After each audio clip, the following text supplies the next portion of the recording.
Joe Scaglione. And at quarterback, the junior, number 11, George Marinopoulos. The rest of the engineers and their head coach, Ralph Isernia.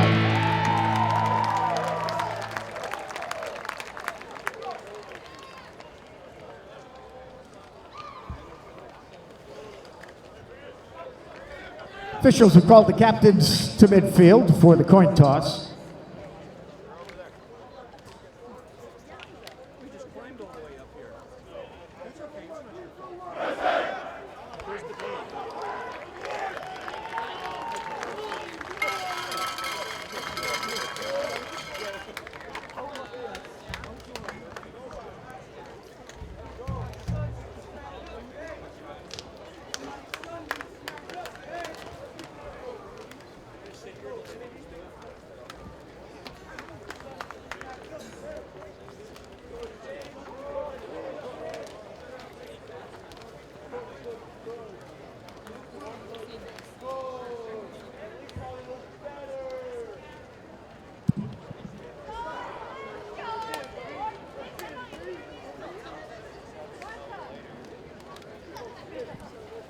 Captains for Utica, number 1, Peyton Miller. Number 39, Antonio Scala. Number 70 is Michael Carr Johnson. And 93, Jack Derby. For the engineers, number 10, Mark Michelin.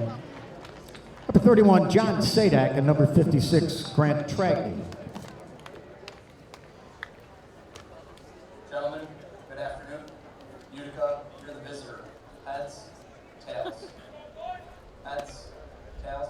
Sir, what is your call? Heads the call, heads the call. And it is the tails. RPI has won the toss.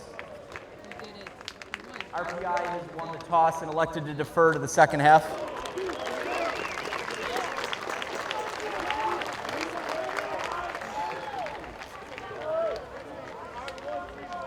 Utica will receive the opening kickoff. RPI won the toss and deferred their decision to the second half. Utica will take the ball. RPI will kick off and defend the north end zone. Now, ladies and gentlemen, we ask that you please rise as we honor and respect our country and the men and women who have served and continue to serve America. We play the national anthem of the United States of America by the RPI Pep Band.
Non-conference game as RPI takes on Utica here in Troy. Chris Acano on the call for you tonight.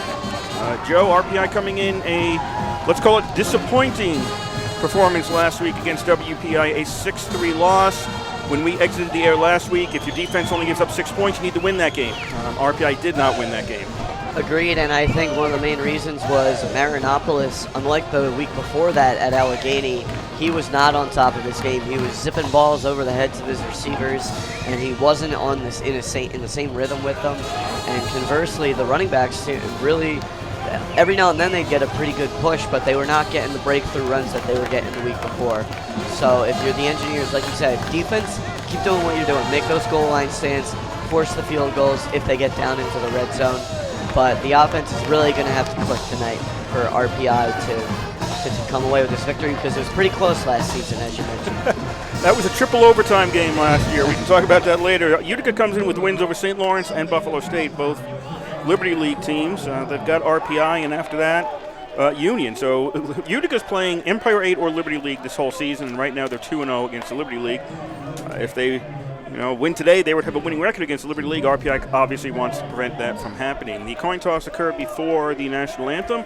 RPI won. They deferred their selection to the second half. It will be RPI kicking off to Utica. RPI going left to right, Utica right to left across your radio dial here in quarter number 1. We're actually starting early. I have this at 5:58 right now.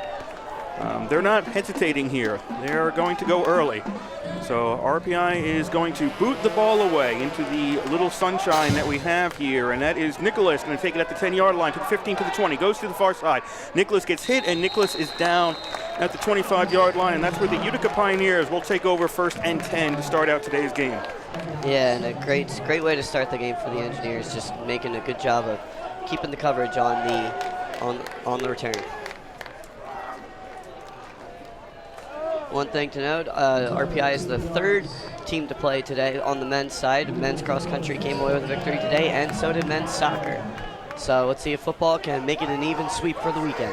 1st and 10 at the 25 for the Pioneers. Logan Wilcox will be quarterbacking Utica. They are in their road white uniforms. RPI in their home black with white numbers today. Thank you. And Utica will run the ball on 1st down. They're going to go to the left side on this one, trying to turn the corner, but getting almost nowhere is Brad Doherty on that carry.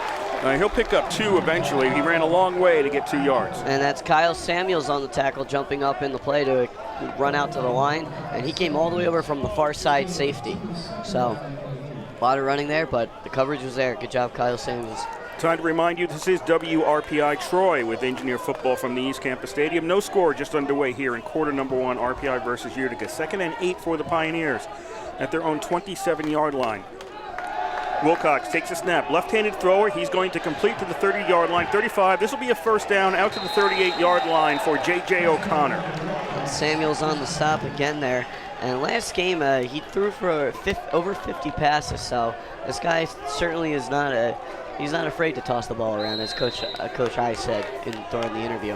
1st down, Utica. No score. 14:05 to go here, 1st quarter. Utica 1st and 10 at their own 38. 3 wide out formation, 1 man in the backfield.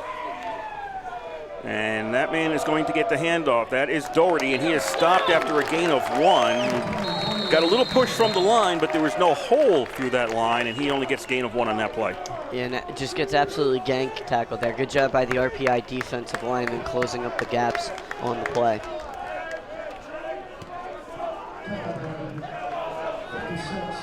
Utica coming to the line for 2nd and 9.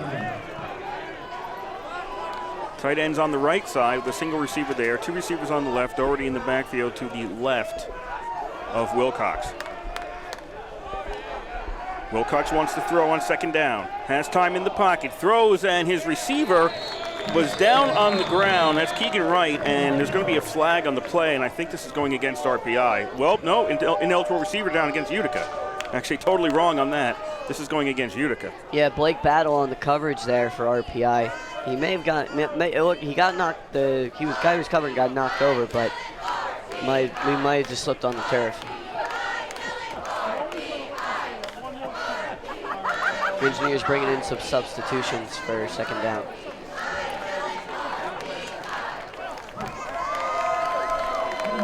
Five-yard ineligible receiver downfield penalty will back Utica up to their own 34. That is Brian Ermacher, the referee, giving us the signal on that penalty.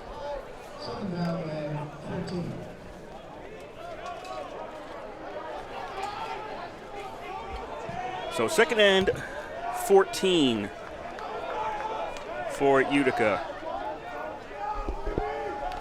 Same 3 wide out formation for the Pioneers. Throw over the middle. That is complete to the 40, out to the 43-yard line for Miller.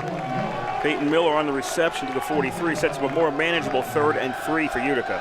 And Grant Tragney on the tackle there, right over the middle of the field. Good coverage. And kept holding the line and making it a 3rd and about 6 yards.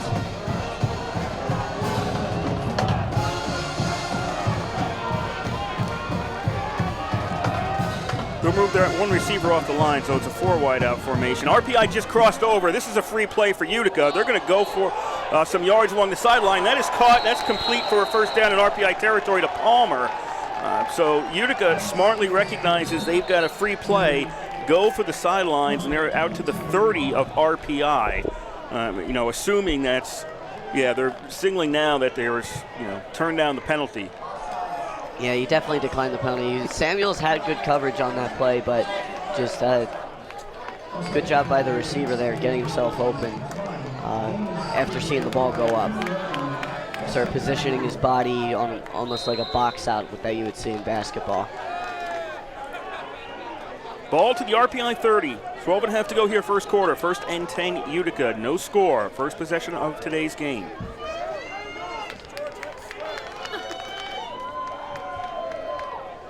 Again with the 3 receivers.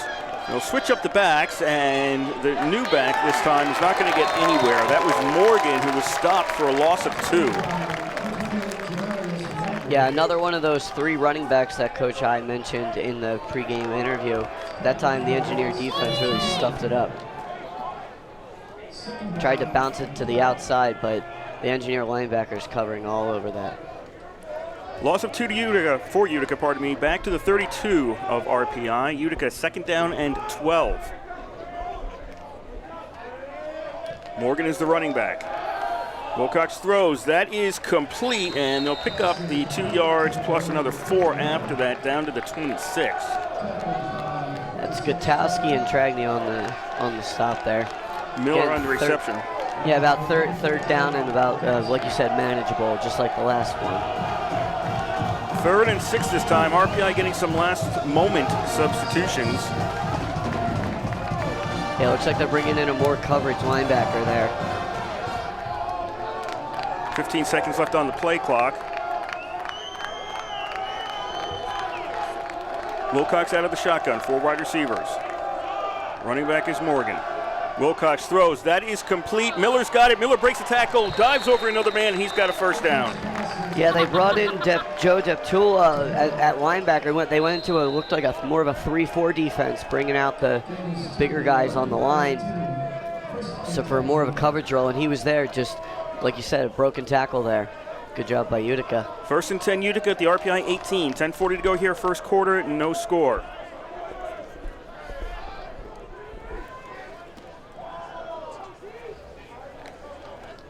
Wilcox has his running back directly behind him now. Fakes to Doherty. He's going to roll out to his left. Wilcox looking downfield. Doesn't see anything. He's going to run with the ball. Wilcox is tackled at the 20. He bounces. He loses the ball as he goes out of bounds, but it's down at the 18-yard line. Yeah, he was definitely out of bounds. Grant Tragney is now holding the ball and signaling that it's a fumble, and he was not letting go of that ball. He's saying it is RPI ball. Gotta love the passion from the captain. Yeah, he's not going to win that argument. Still gotta love the spirit. Michael Carr Johnson, Ryan McCormick, Ben Weedis, Nick Badalamenti, and Matt Neal are the line up front for Utica on offense. The tight ends, J.J. O'Connor. The wide receivers are Nate Palmer, Connor Darmetko, and Peyton Miller. The running back, Brad Doherty, and the quarterback is Logan Wilcox. And RPI crossed over again. Another flag comes out. Now, this might be against Utica, or is there... they stopped the play, but they did have a completion there for almost definitely a first down. All right, but the play was dead because there was contact. This wasn't just a crossing. RPI crossed and made contact. So they'll mark off 5 against Utica, or against RPI, down to the 14-yard line. And it'll be 2nd down and 6. Thank you, Al. That's Al Shibley, the PA announcer. 2nd down and 6 for Utica. And the RPI student section trying to get the team amped up. And at the 14-yard line, Doherty takes a handoff, breaks one tackle, runs along the 15-yard line, turns it upfield to the 10, to the 5, forced out around the 2. It'll be 1st and goal for Utica. Really, you could just see the speed there breaking through the corner. Doherty broke 2 tackles there. Engineers tried to go low on him, but finally it took Samuels and Gutowski to get him out right near the goal line. They'll spot him out at the 3. First and goal for the Pioneers. No score. 8:55 to go. First quarter. First possession of the game. They'll put their backs in the eye. Loper has just come in as a blocking back. It'll be Doherty trying to follow Loper, and he is not going to make it. He's going to get caught at about the 2-yard line. So he's not going to make it in on first down. Utica with a couple of shots here to put 6 on the board.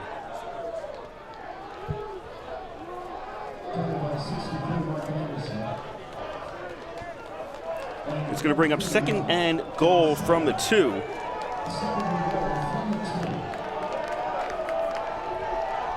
Again, they'll have Loper as the blocking back. Everybody's on the line. Nobody's wide on this one. And they're going to pitch to the tailback, and Doherty's going to be stopped at the 5-yard line. And that's a loss of 3 there. So they gained 1, lost 3, and now it's third and goal from the 5. And Samuels again on the stop. Samuels has been all over the field for the Engineers on this drive. Again, he comes over from the far side and makes a stop on the near side. Utica to the line on third and goal at the 5. Now they're going to put 4 wideouts out there. Doherty's in the backfield. RPI crossed again, but they'll get back. Okay. Play clock is down to 10. Third and goal from the 5 for Utica. Throw, completion, wide open. That's a touchdown to Miller. Utica leads 6-0. Yeah, the Pioneers there just spreading them all out. They knew they couldn't get the Engineers on the heavy bunch package on the last couple of plays that they've had. So they spread them out and then just toss it easy dip and dunk over the top. Really no one there on the coverage. Looked like it was miscommunication by the Engineer linebackers. Yeah, Tragney and Perry both trying to catch up to him. I believe this is Medici on to try the extra point. Snap, the spot, the kick is up, and the kick is good. So Utica leads 7-0 with 7:22 to go in the first quarter. So not a great start for if you're an Engineers fan, but a great start if you're a Pioneers fan. They took almost half the quarter, or over half the quarter, and they go all the way down, and they get the touchdown after Engineers looked like they might have been able to hold on to a goal line stance. So now we get to see the Engineer offense. Yes, that is 29, Medici. Kicking the extra point for Utica. And he also does the punch for them. So we'll get to say his name plenty of times tonight.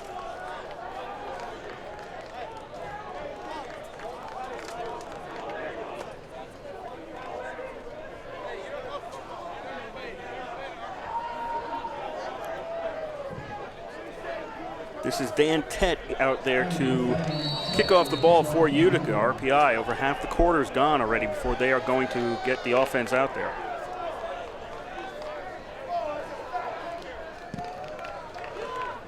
It's booted. It's kind of a short one. Comes down to the 12-yard line. 15 to the 20, 25 to the 30, and right around 30 out of bounds. Munoz Watts was back there on the kickoff return. Yeah, the senior there who didn't get to play last season, he's back and he's got a lot of speed. Didn't get to showcase too much of that on the kickoff right there, but look for him in the slot on offense.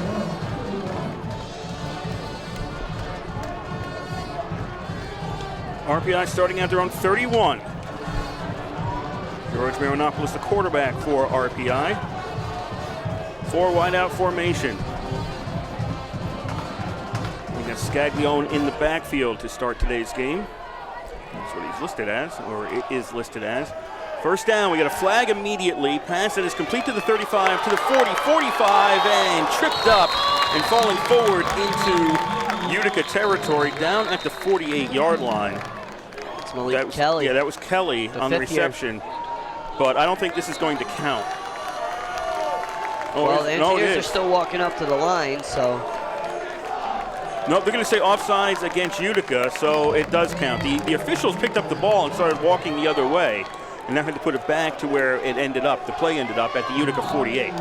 So Kelly's reception gets RPI into Utica territory very quickly. 7:09 to go here. Quarter number 1. 7-0 Utica leads. We have single wideouts each side. 2 men in the backfield. Scaglione with the carry. Another flag comes out, and he is down at the 45. Yeah, we'll see. That might have been an illegal formation. It looked like they had the quarterback, and then they had two running. They had basically an I formation lined up behind the tackle. False start. False start against RPI. So that was I don't think I've ever seen that formation in a football game. I thought they might have had too many guys on the near side of the field. No, you need 7 on the line. Yeah. You can have more. Yeah, there was no problem with that. But RPI moved early, so they're back to their own side of the field at the 47-yard line for what is 1st and 15 pass. That is complete to the 49 for Munoz Watts. Gets them 4 of the 5 yards back from the penalty and sets up a 2nd and 11. Yeah, and they bring Munoz Watts in motion there, and he gets a bit of a running start on the play. So they just slip it to him quickly, try to break it open, but no blockers there. Munoz Watts takes the handoff from the slot back position, and he is forward to about the 48 of Utica. So this gets RPI back to the original line of scrimmage for this series of downs and makes it 3rd and 10. And again, they bring him in motion, so they're trying to get Munoz Watts going here early, whether it's in the pass game or in the run game. 4 wide receiver formation. Scaglione in the backfield for 3rd and 10 at the 48-yard line. Mironopoulos looks to throw, looks downfield, doesn't see anything, gets grabbed, now tosses the ball away, and that's incomplete. Meisler was the intended receiver, and they're going to rule that was an incomplete pass. The knee didn't hit first, so it'll be 4th down at the 48-yard line, and RPI sending out the punt unit. Yeah, Marinopoulos, he steps up in the pocket, which is good. He sensed the pressure and stepped up, but the Utica defense able to just rush right back and get a hand on him. He almost had the arm strength to slip it over to Mislon on the far side. Mislon might have been able to push forward for the 1st down, but no luck. Montreve back to kick. Gets the snap, boots the ball away. Palmer on the punt return, fields it, and that'll be down. Where is he going to be down? They're going to call him down at the 10-yard line. So Utica's back at their own 10. 5:40 to go here in the 1st quarter. Utica 7, RPI nothing. So Utica gets the ball right back. Engineers, they don't go 3 and out, but certainly not. It was not an extended drive. They only had the ball for about a minute and a half, which is not what you want on offense, especially after your defense has been out there for 7.5 minutes. So time of possession already felt way on the Pioneer side.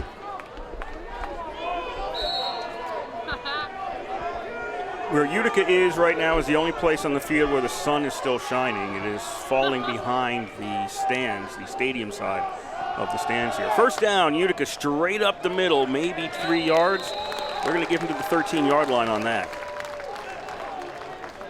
Engineers come with a bit of an edge blitz from the defensive back. Morgan on the run. They'll actually put him out to the 14. We'll give him 4. So forward progress, pushing them forward.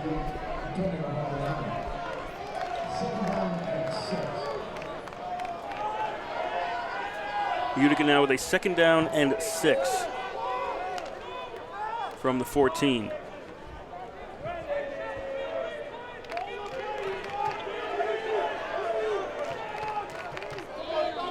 Three wide out formation. You got a man on the slot on the right and 1 man in the backfield. Wilcox looking downfield. Only a 3-man rush. He's got time. Well, actually, it was 4. He throws it away. I don't know what he was going for there. It looked like he might have been throwing to John Sadak. Yeah, Sadak was clearly the closest person to that ball. It looked like he was trying to get Palmer, but Palmer made a double move, and they just weren't on the same page. It was definitely a broken play.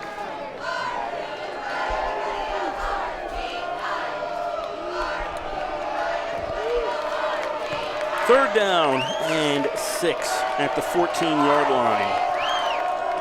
Their own 14-yard line for the Utica Pioneers. 3 receivers to the right for Wilcox this time. He throws, that's complete, and that will be a 1st down to the 22-yard line. Miller on the reception. Yeah, good coverage there by Sadek. He was right on the man, but unfortunately the man was across the first down marker. Ball out to the 21. The officials moving around, trying to figure out where the ball's supposed to go. 4.5 to go here in quarter number 1. Utica 7, RPI nothing in Troy. 1st and 10 for the Pioneers.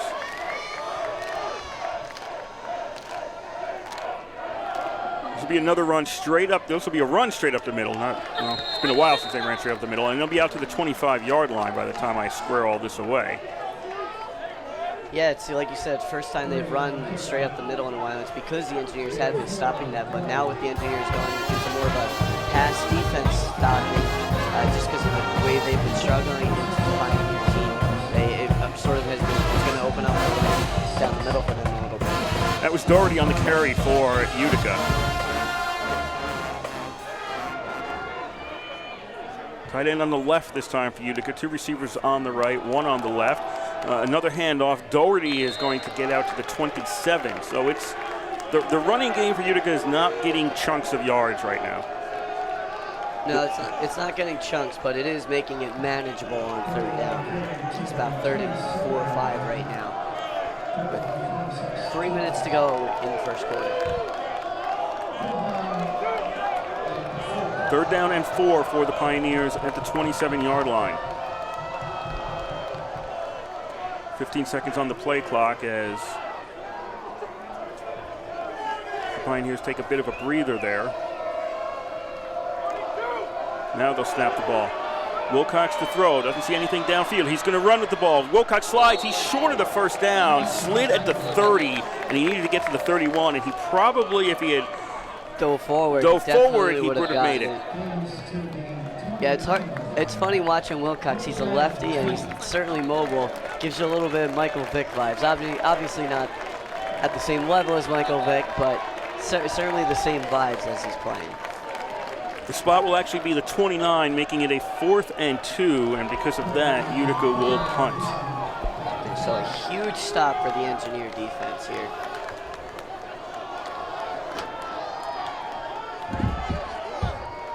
Good snap. Medici's kick is away. High kick. Long time up there. Fair catch signaled by Spellman at the 23-yard line, and he takes the ball there. So RPI really, that was a wise move by Spellman. That ball is up there a long time. 2:13 to go, first quarter. Utica 7, RPI nothing. Yeah, and you know, Medici's known to do that. Of all his punts this season, how many do you think that any people have tried for runbacks? He's got 8 punts on the season. 1. Yeah, 1. Well, actually 3 tries for runbacks, but no yards on any of them. So very impressive from Medici. It's what he's been doing all season. One of the best punters in D3 right now, averaging over about 42 yards a punt. RPI on offense, first down at the 23-yard line. That pass is complete in the flat to Lombardi, and he steps out at the 27. So Lombardi trying to turn the corner there, almost does, and if he does, it looks like he's got a straight shot to the end zone. But just tippy-toeing right onto the sideline.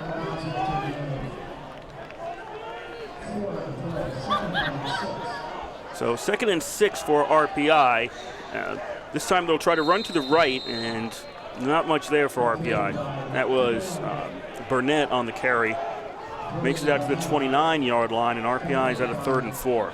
Yeah, Burnett picks up about 3 there, cuts back inside after trying to bump it to the edge. RPI's line, Luke Koschel, Rick Demboski, Thomas O'Lawson, Jacob Grant, and Sean Gibbons. The slot backs, Mark Michelin and Malik Kelly. Wide receivers are Nick Smith and Vinny McDonald. The tailback is Joe Scaglione, and the quarterback is George Marinopoulos. 3rd down and 4 at the 29-yard line. Marinopoulos looks to his right, throws. That is complete, but immediately down at the 32 as he made the reception was Smith. And that's going to be really close. And he's a yard short. So 4th down, we'll see what the Engineers do. Right now they're staying on the field. Well, I think Coach Isernia is over talking to the officials. He wanted a better spot. He didn't get it. And so the punt team comes out. This is not the NFL, not reviewable. One thing to know, they have about 10 seconds on the clock, so they're going to have to get this punt off quick. RPI's got their personnel out there.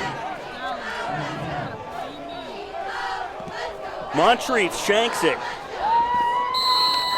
Moncrief, that was a bad kick. It went off the side of his foot. No chance for a return. It goes into the RPI bench, and it'll be taken at the 45-yard line of Utica. Yeah, Moncrief, he's coming off upset, but that's really nothing he could do. I mean, when you're a punter, you got to be able to get back and get set, and he's running on the field with 10 seconds to get the punt off.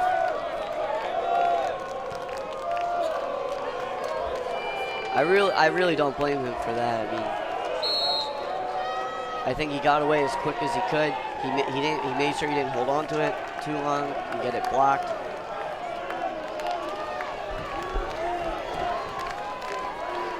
.25 seconds left here, first quarter. Utica 7, RPI nothing. Pioneers starting out first and 10 at their own 45. Wilcox throws and tipped it incomplete. It was intended for Miller at around the 45, and the defender got a hand in there. I believe it was Gutowski who was able to punch the ball out.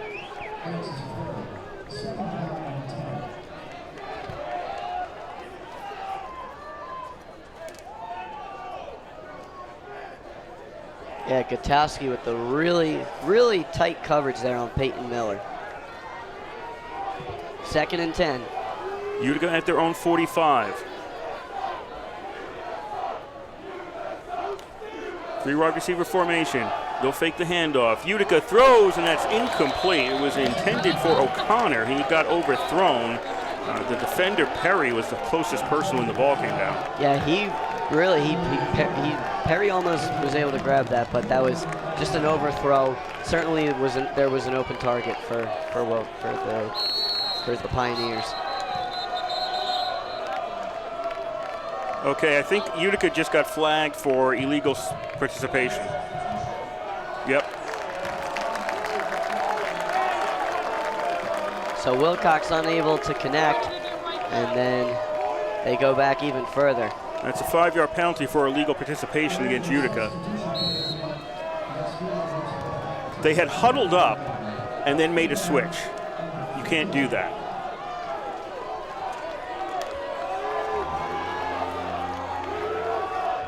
Now they line up 3rd and 15.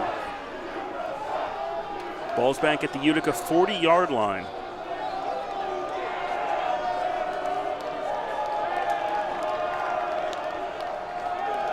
Wilcox wants to throw.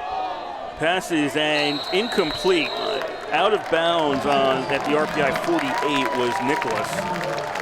Went into the RPI sideline, so it's an incomplete pass. It'll be 4th down, and Utica is sending out their punt team. Yeah, well out of bounds. So again, another pretty good drive there for the Engineer defense, stopping the Pioneers in their tracks. 11 seconds to go in the first quarter. Medici to punt. Spellman is back for RPI.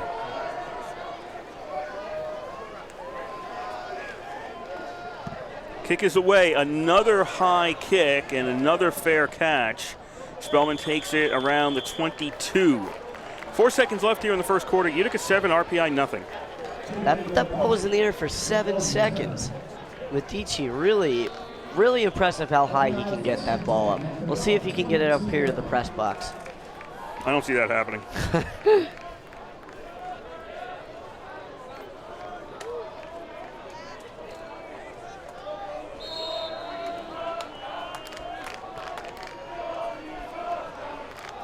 First and 10 RPI at their own 22, down by 7 in the waning seconds of this first quarter.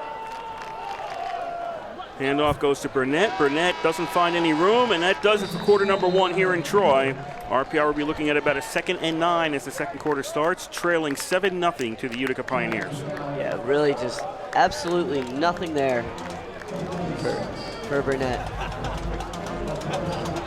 1 quarter down. 7-0 Utica Pioneers. You're listening to live coverage of RPI football on 91.5 FM WRPI Troy. I'm Joseph Pescano, joined by Kurt Stutt. It's in the 80s here in Troy. No clouds, hardly any clouds to speak of right now. Sun's still out. actually shining in the back of our booth. So it's a good weather day for football. Yes, it's most certainly football season.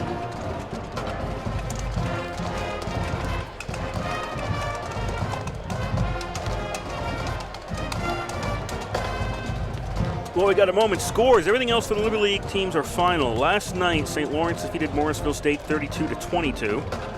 And then today, Alfred State down Rochester 27-21. Brockport 55, Buffalo State 22. Hobart defeated Rowan 20-17. Union over Springfield 27-17. That was over in Schenectady. And Ithaca ranked 22nd in the nation, the only Liberty League team to be ranked in the D3Football.com poll coming into this week. They defeated Alfred 27-9.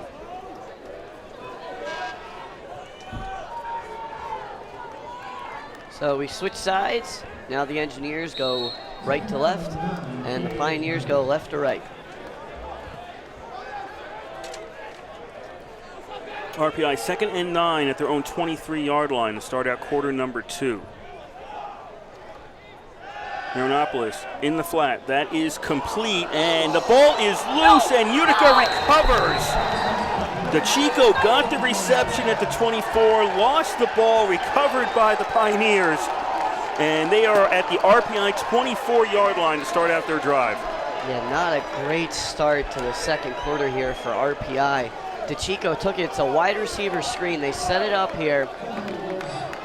Kelly makes the block, but then he gets pushed off, and just a swarm of Utica defenders. I believe it was Belbron that was able to knock it out with his helmet. I think Diaz-Judson recovered. Yeah, Diaz-Judson is the one who recovered. So RPI gives it up at the 24-yard line, 7 seconds into quarter number 2. Utica's got the ball at their own, at RPI's 24. 1st and 10 for Utica, up 7-0. They're going for a chunk of change here, down to the 5-yard line to Miller on the reception. Tackled immediately by Gutowski, but it'll be 1st and goal for Utica. Yeah, Miller just taking it on a post route. They get a huge chunk of yardage there. Really trying to give the dagger here to RPI. Miller with a beautiful grab, gets hit immediately by Gutowski.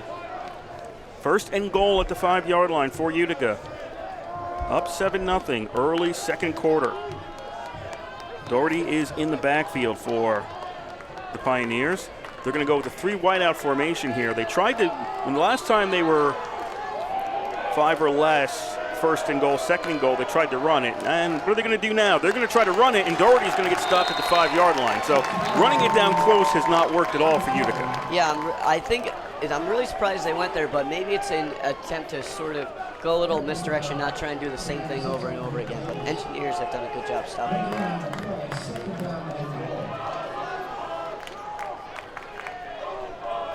Andrew Benitis on the stop for RPI.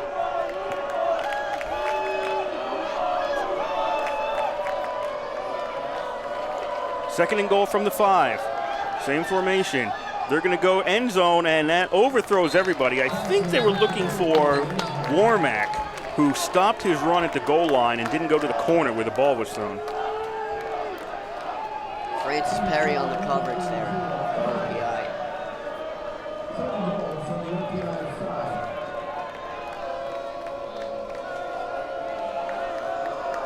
It's going to set up 3rd and goal from the 5 now for Utica.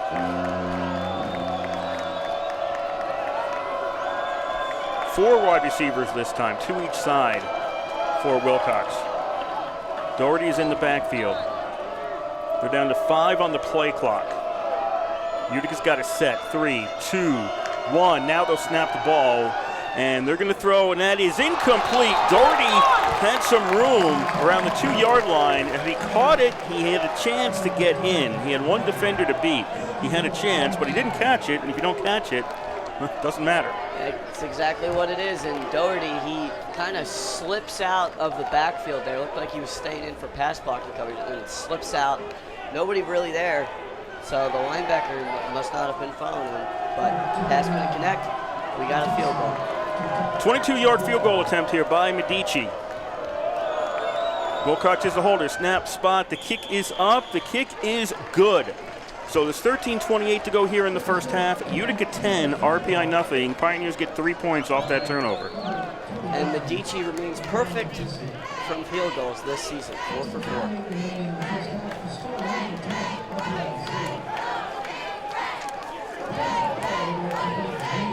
So RPI will look to bounce back after their defense kind of bails them out yet again.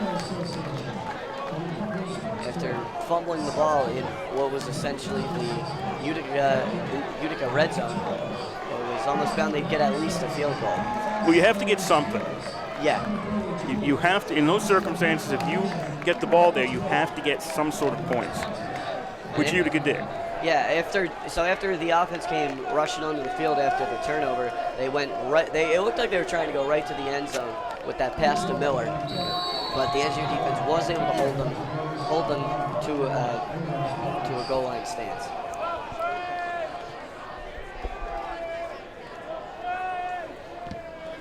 Kickoff from Tet goes to the 5-yard line. Munoz Watts to the 15, to the 20, to the 25, finds a hole, to the 30, 35, to the 40, and Munoz Watts is pulled out of bounds at the 48 of RPI. And that's that speed we were talking about earlier from Munoz Watts, the Bethesda, Maryland native.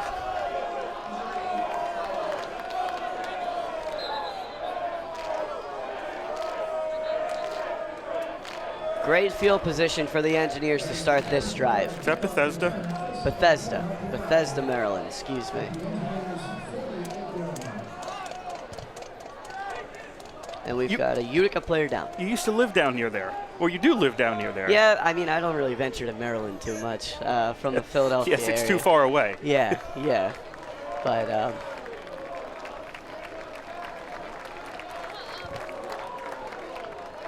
that's Antonio Scala, who is being helped off the field right now. speaking of which, the Premier Lacrosse League Championship was held in Philadelphia today, and it was won by a team of mostly Maryland graduates. So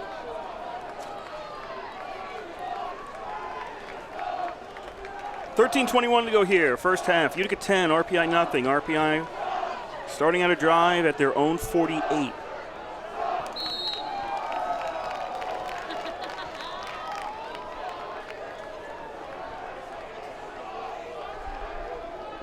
Two receivers to the right for RPI. Slot man to the left. Keep it on the ground on first down. Scaglione will get into Utica territory, and he is stopped at the Utica 47. That'll be a pickup of 5.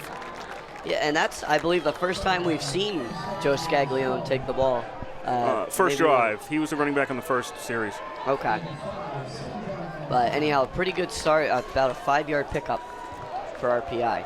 Although he may not have carried the ball. Yeah, I don't. Now I that think I'm that looking was at his the first stats. carry. I believe that was his first carry, and it's for about 5 or 6 yards. Second down, RPI in the flat. That's complete, and well, you know what? That's some really good D right there. Yeah. That's Avery got the completion. He's back to the 50-yard line. Because Denny McDonald had the block, but the Utica defender just busted through. Bobrin was the defender on that. Yet again, Bobra makes a huge play for the Pioneers. You're thinking the block is going to get Avery free, and it didn't. Yeah, Avery really ran right into McDonald, it looked like almost. Third down and 8. Lights are on here in Troy as the sun is disappearing. 3rd and 8 at the 50-yard line for RPI. 5 wide receivers for Marinopolis. 4-man rush. Marinopolis moves up. He's going to run 45, and he falls forward to the 41, and that'll be a first down for RPI. And Marinopolis maybe seeing the mistake on that last drive. Wilcox sliding, so Marinopolis diving, making sure he got that first down. 11:50 to go here in the first half. Utica 10, RPI nothing. We'll see if they keep trying to go to Scaglione on the rush.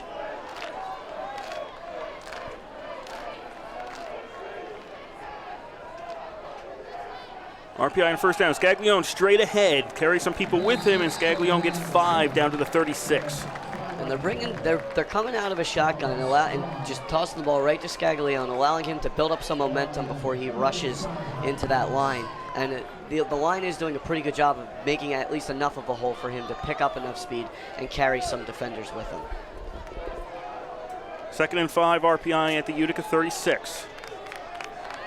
We're going to pull one of the wide receivers from the right side. Scaglione goes straight up the middle, gets another 5, and he should be right at the first down marker. Yeah, they're going to signal first down. Again, a good job by the line, making just enough of a wedge there for Scaglione to go blasting through it.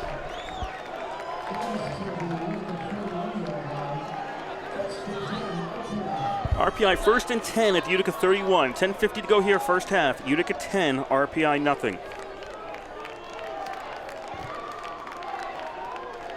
And now they bring in Schrader as a fullback. 3 wide receivers. Scaglione with the carry, gets through the line, breaks a couple of tackles, and falls backwards at the 24, and he picks up 7. And they bring in Schrader as a fullback, and he gets the job done, allowing Scaglione to make an extra cut and take out the one blocker, make an extra cut, pick up about 7 yards, 8 yards on that carry.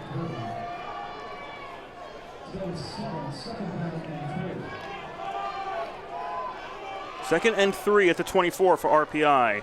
They fake the Scaglione throw. That is complete, and that'll be a touchdown. They find Avery over the middle. He goes in untouched. RPI picks up 6. Beautiful play set up there by the Engineers. They faked it. They go play action to Scaglione, and who had a great job on that drive, and that allows Tommy Avery to go get wide open. Engineers right back in this one. 10 minutes to go in the second quarter.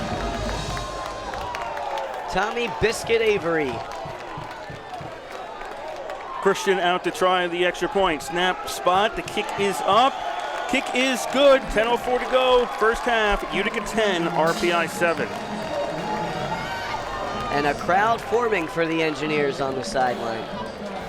Excuse me, in the stands.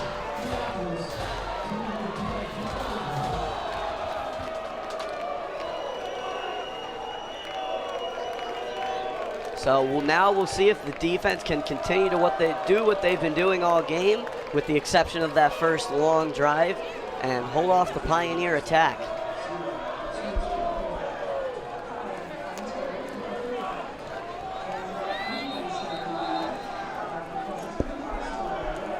Utica defense, well, I've got a moment. Get that starting lineup in. The lineup front, Robbie Schemp, Shane Walpole, Andrew Caruso, and Jack Derby. The linebackers are John Nish, Kwazi Adu, Antonio Scala. Cornerbacks are Robert Diaz-Judson and Eli Bell, and the safeties are Mark Taylor and Anthony Bobra. Christian heading out onto the field to kick this one off for RPI.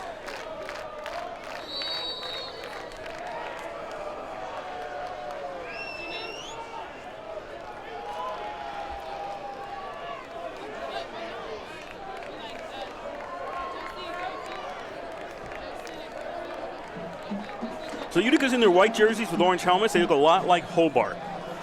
Yeah, I did. I kind of thought they were Hobart when I first walked in here.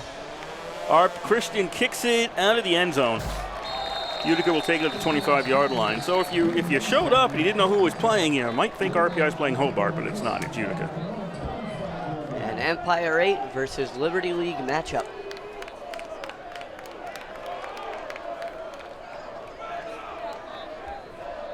So that drive really brings the Engineers back into this, because that offense, they looked stagnant on those first couple drives. They would maybe get a first down, maybe another one, but really not anything close to the red zone. But that time they trust their line, they trust Scaglione, and it opens up Avery to clean it up.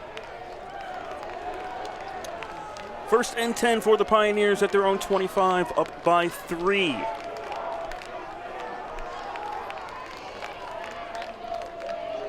Four wide receivers. Wilcox turns it around and hands it off. And this is Morgan. He's going to get a couple of yards. Jamarius Morgan maybe out to the 27-yard line. Engineer defense again stopping the run, holding that for about a gain of 2.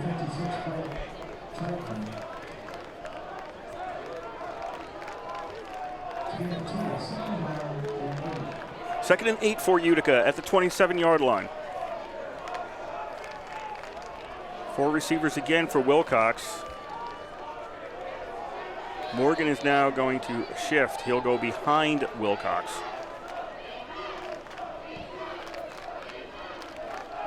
And he'll take the handoff. Goes to the right and gets tripped up and only gets a yard out of that one.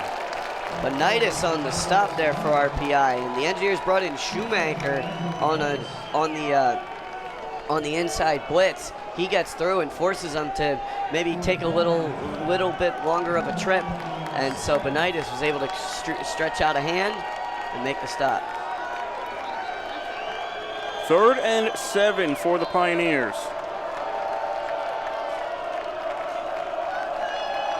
Wilcox to throw. He's got a man. That is complete. Morgan to the 30. Morgan, can he make the first down? No. Just before he's going to get there, he gets stopped at the 33, and it'll be 4th and 2 for Utica. And Gutowski emphatically waving. No good, no good. 4th down coming up for the Pioneers. The defense comes up with a huge stop here in the 2nd quarter with the clock ticking.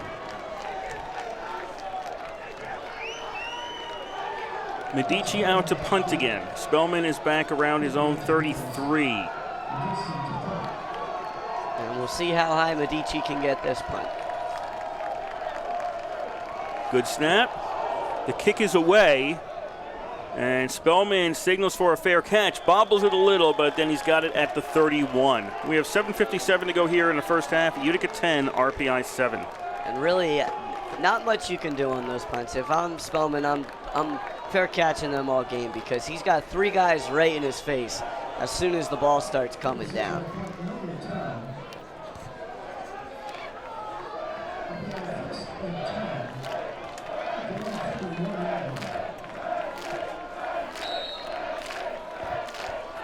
RPI with their 5th possession. There's 2 punts, a fumble, and a touchdown in the first 4 possessions for the Engineers. Down by 3. First down. Burnett takes the carry straight ahead, and he's going to get bear hugged and brought down, but he does pick up 3 with some good motion on the offensive line. Yeah, that line, they're starting to make that wedge and allow Burnett to push, Burnett and Scaglione to gain some yardage. So we'll see if they try and go play action again after pushing the ball on the run game. John Nish on the tackle for Utica. Halfway through this 2nd quarter, 10-7, Utica leads. Meissen goes in motion, and okay, let me describe this after it's all done. Marinopoulos was throwing to the far sidelines to nobody. Meissen went in motion and stopped near the 30, the actual number 30 on the field, and Marinopoulos threw to the sideline, nobody was there. Yeah, some miscommunication there as Robbie Schemp gets pressure in Marinopoulos' face. I really thought he was going to get sacked because after they faked the handoff to Nissan, there were Utica players right in front of him. 3rd down and 7 RPI. 2 receivers each side. Marinopoulos throws, caught, that's complete into Utica territory at the 45-yard line. Smith has an Engineer first down. Yeah, the Pioneers show blitz and Marinopoulos takes advantage of it. Knows he's got some man coverage downfield, and so Smith able to get ahead of his man, and Marinopoulos zips it right to him. 1st and 10, RPI at the 44 of Utica. Under 7 to go here, first half. RPI trails 10-7. First down, Burnett finds a hole to the left. Burnett's down to the 34, and that should be another RPI first down. And now we're beginning to see the Engineer offense get moving. Again, they bring on Kenny Schrader at the tight end spot, so they're bringing on a heavy package here.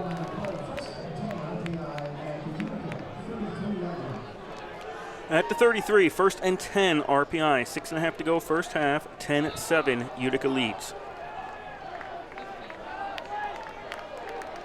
Burnett stays in at running back. RPI puts their receivers on the right, 3 of them. There's 1 tight end on the left. Now Meissen goes in motion. He's going to take the handoff. Meissen turns the corner on the left side, and he's out at the 28. Meissen able to pick up a lot of momentum by going in motion there. They run it, they sweep it out to the near side, but unable to turn the corner. Just puts his head down and barrels forward. Gains about 5 or 6.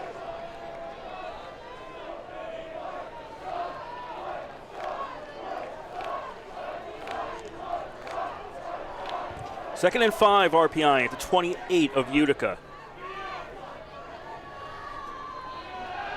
Marinopoulos fakes the handoff, throws. Meichel complete to the 20. First down, 15, and tackled short of the 10. He's going to be down right around the the 11 and 12, right around there. So RPI will get another first down as they are in the red zone. So the Engineers taking advantage of Mieslin's versatility. They got him obviously as a slot back so he can run routes, but they also bring him in on sweeps to run. And there he makes the reception, brings him in deep into the red zone. Ball's on the 12, 1st and 10 RPI, 5.5 to go, first half, 10-7 Utica on top. Burnett, first down, finds a hole on the right side, gets to the 5, close to the 5-yard line by Burnett. That's a pickup of 7. And again, you got to credit the offensive line there. Burnett had daylight to run through.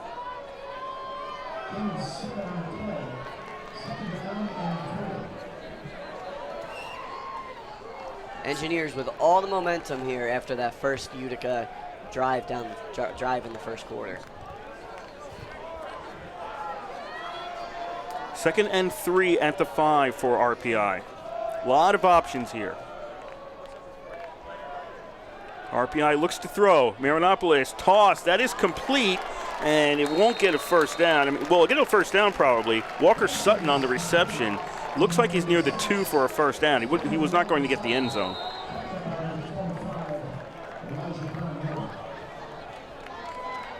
And it is official. That's an RPI first down. So 1st and goal at the 2 for the Engineers. 4:25 to go first half. RPI trailing by 3. RPI will bunch everybody close. And this is Meichel taking a direct snap, and it looks like he stopped short. Yeah, we saw them do that earlier in the season against Allegheny. He just jumped over the line, but this time looked like he got tripped up before he went for the leap. So a pickup of 1 on that play. 2nd down and goal from the 1 for RPI.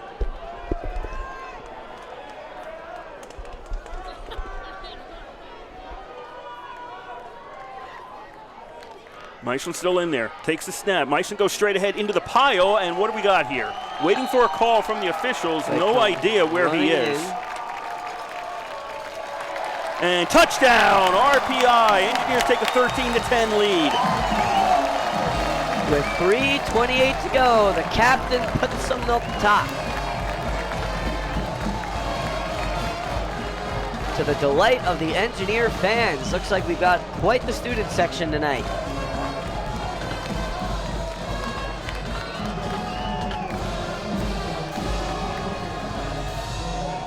Christian now to try the extra point. Snap, spots down, kick is up, and the kick is good. 3:28 to go here in the first half. RPI takes the lead for the first time today, 14-10. So it looked like Utica had all the momentum. They had that first drive, took about 7.5 minutes. Then they get the fumble, and they get the field goal. They're up 10-zip. And after that, the Engineer defense has just been able to get this offense into rhythm, it seems almost. They've been getting those quick stops and getting that offense on the field, and now they're trusting their line, they're trusting the running backs, and it's opening up the passing game. And then when you got Mark Mieslin, who can take the ball and just blast it into the end zone, why not? Why not give him a direct snap?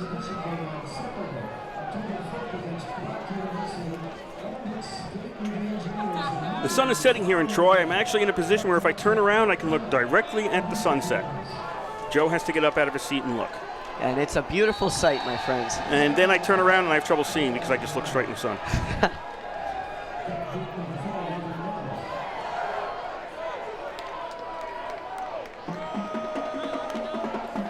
Christian to kick off at the 35-yard line.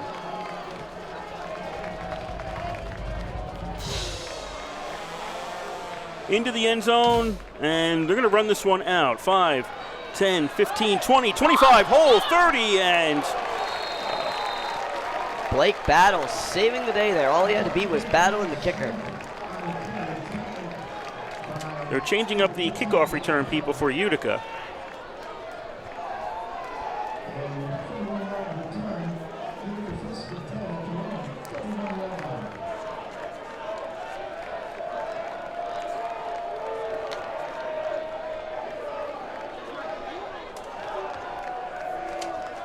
First and 10 at Utica at their own 31.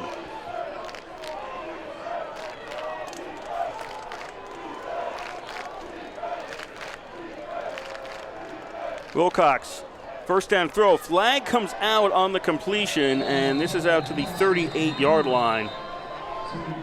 That is right on the reception for Utica. We'll have to wait for the flag. Ineligible receiver downfield against the Pioneers. This won't count.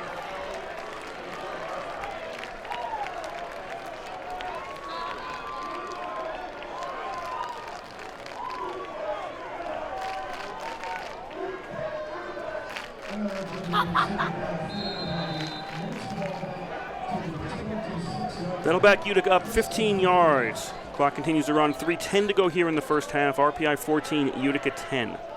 So Utica will see if they can pick up any momentum here after that. After what they seem to be walking all over the Engineers, they got pushed right back into the fight. First and 15 for the Pioneers. Doherty is going to get stopped at the line of scrimmage. Engineer defense all over the run here tonight.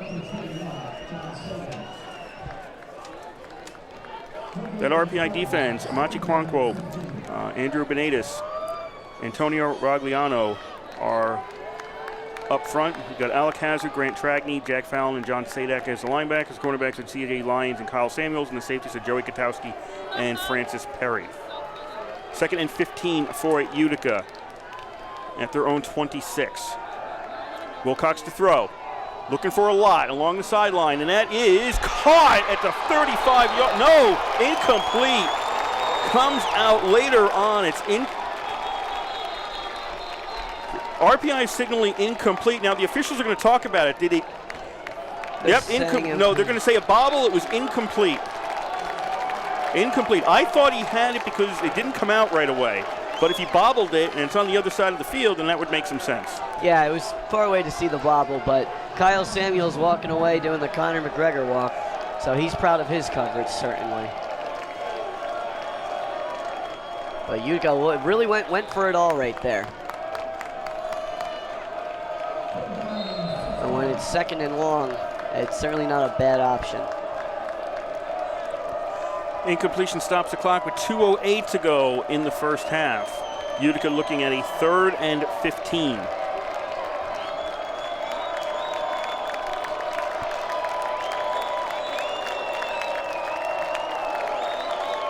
Wilcox drops back out of the shotgun, throws, and that is incomplete.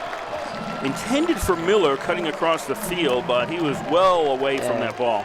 Look, to end, he was thrown into triple coverage. Perry, Sadak, and Gutowski all there on the coverage.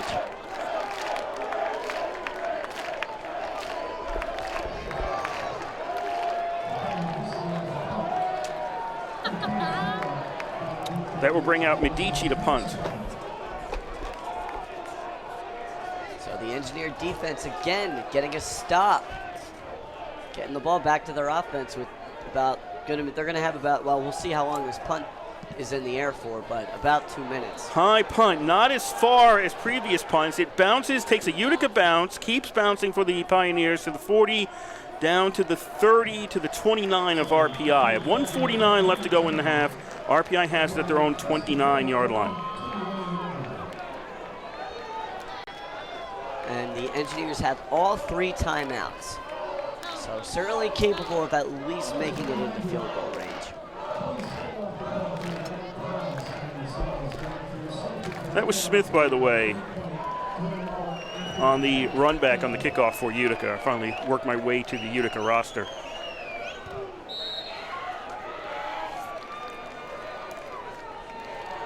First and 10 RPI at their own 29. Minute 49 to go here in the half. RPI up by 4. Marinopolis throws, and that is intercepted at the 43-yard line. Picked off by Simpson. And that really is, it's just the last thing you want to do. You have all the momentum. Your running game's been working. You go to pass here, and I'm not really sure what Marinopolis is looking at. It looked like he might have been trying to go for Palmer. Yeah. But Palmer wasn't anywhere near that on the route, and it was just the only guy there was Simpson. And Simpson's coming off a week where he was Special Teams Player of the Week. Had a blocked extra point that he ran back for 2 points for Utica last week. So now they get it with about 2 minutes to go. And all 3 timeouts. And all 3 timeouts. And second turnover by RPI today. First one yielded 3 points for the Pioneers. Throw, and that's incomplete. Looking over the middle for Miller, and that was too low to the ground. And I think that might have been the same exact play that they ran after they picked up the fumble, a Miller post route.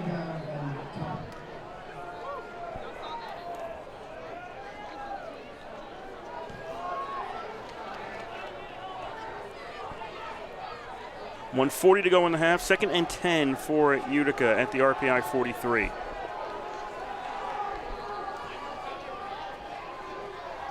RPI drops a man off the line to make it a 3-man front. That's all the rush will be. Miller on the reception, a similar pattern to last play, gets down to the 38 as the clock continues to run with 1.5 minutes to go in the half. Similar pattern, but they bring him up a little closer there, so a little bit easier to connect. 3rd down and 5 at the 38-yard line.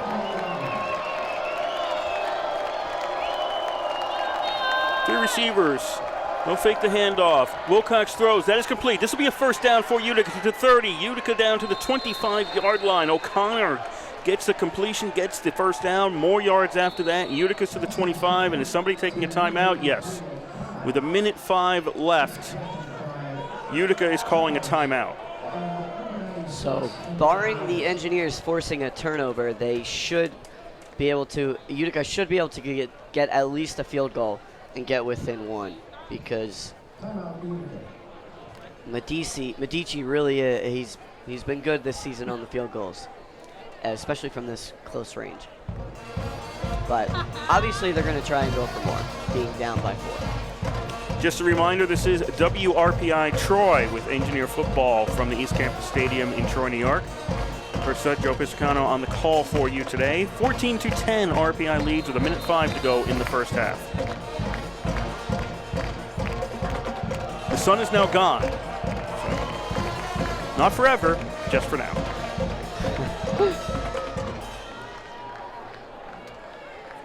Some RPI fans enjoying the views of the sunset from the hill on the far side, and also the views of the football game. Those that did not wish to pay.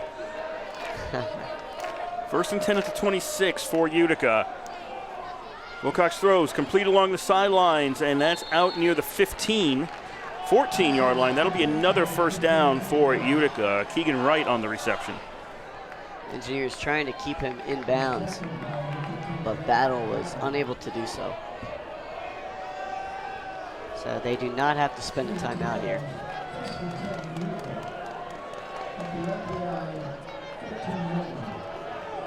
Utica will have it 1st and 10 at the 14, trailing by 4 with 59 seconds left in the half.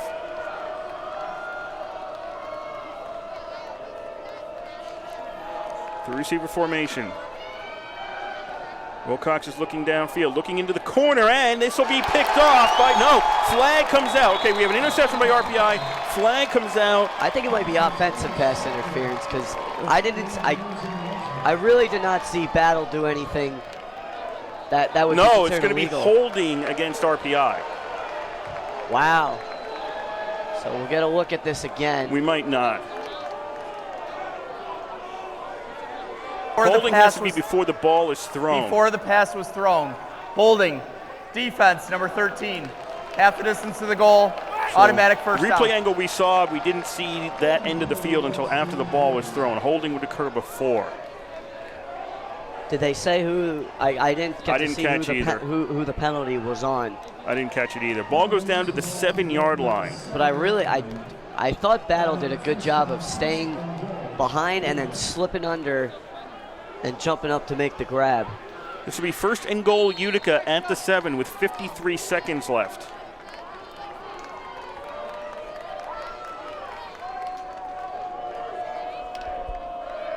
They'll take the receiver on the left in motion. They're going to hand off to Doherty. Doherty to the 5. Doherty on his feet. Did he reach out and get to the end zone? Yes, touchdown Utica. And what a turn of events here for the Pioneers after it looked like it was going all engineer way. The Pioneers get an interception and then just walk right down the field and punch it in with Doherty now. That'll put them up at least 2, and we'll wait for the Medici extra point.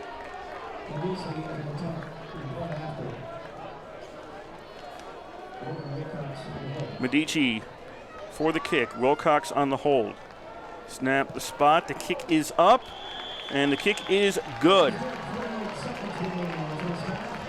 48 seconds left here, first half. Utica 17, RPI 14. So RPI has turned the ball over twice, and that's yielded 10 points for the Pioneers. And the Pioneers came into this game with a +1 turnover ratio, and now they're going to have +3. And they got points on both of them. So really, it looked like the Engineers were in a good spot going into the half. They were going to have the ball, and maybe be able to drive down the field, but Marinopolis just tosses it away. And the Pioneers taking advantage of it.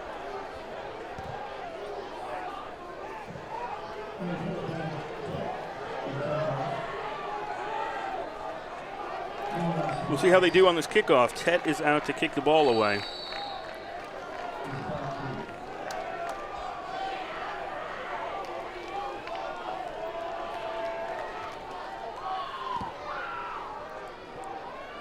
This is down to the 5-yard line, to the 10, 15, 20, and Munoz Watts is stopped at the 27 with 42 seconds left in the half.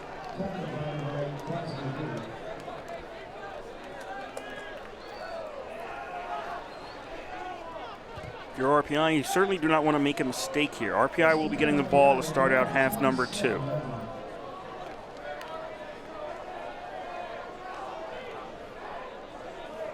We do have to run plays, though. Utica has 2 timeouts left.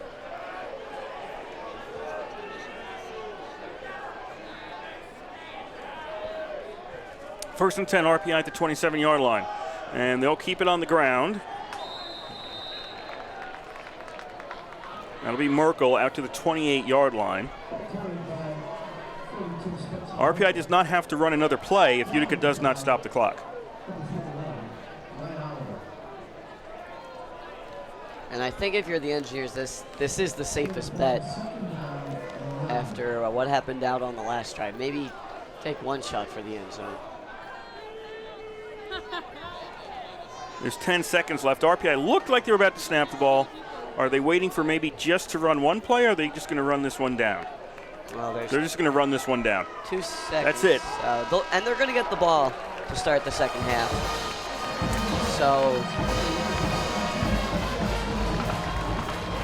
it's sort of the tale of a couple different quarters, I would say, different parts of the quarters, because it was all Utica to start the game. That whole first half of that first quarter was all Pioneer football. They just drove right down and stuffed it into the end zone.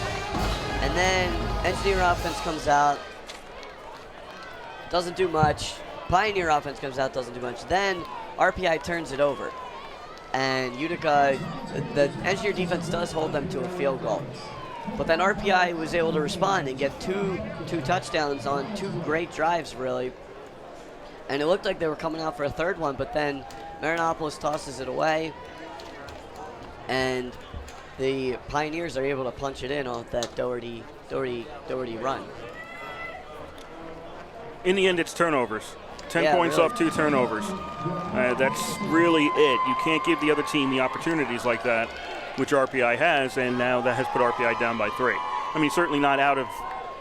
They're not out of it, certainly not. And if you remember last year, it was a very close game last year. Triple overtime's pretty close. So I think the expectation was this was going to be a close game anyway. Just that RPI has made more mistakes than Utica right now. Yeah, and you really you don't want to see that because they made those mistakes last week against WPI, and they certainly, I'm sure they planned on correcting them. going into this game, but sometimes there's just things you can't control. And DeChico on that fumble, he got popped. He got popped by 2 or 3 Utica defenders. So you can't really crucify him for that play, but you have to hold on to the ball. You have to hold on to the ball, but again, it's tough. It's tough. We're going to take a break and then come back and talk a little bit here and there during the halftime that's coming up. Well, the halftime we're already in right now. The score here at the end of the first half, it is Utica 17 and RPI 14, and you're listening to live coverage of Engineer football on 91.5 FM WRPI Troy.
just 1 mile east of Utica Stadium at Rensselaer Honda.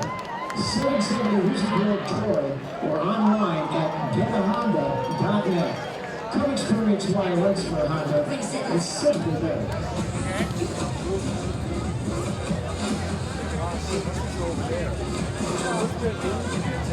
Now please welcome your VIP team.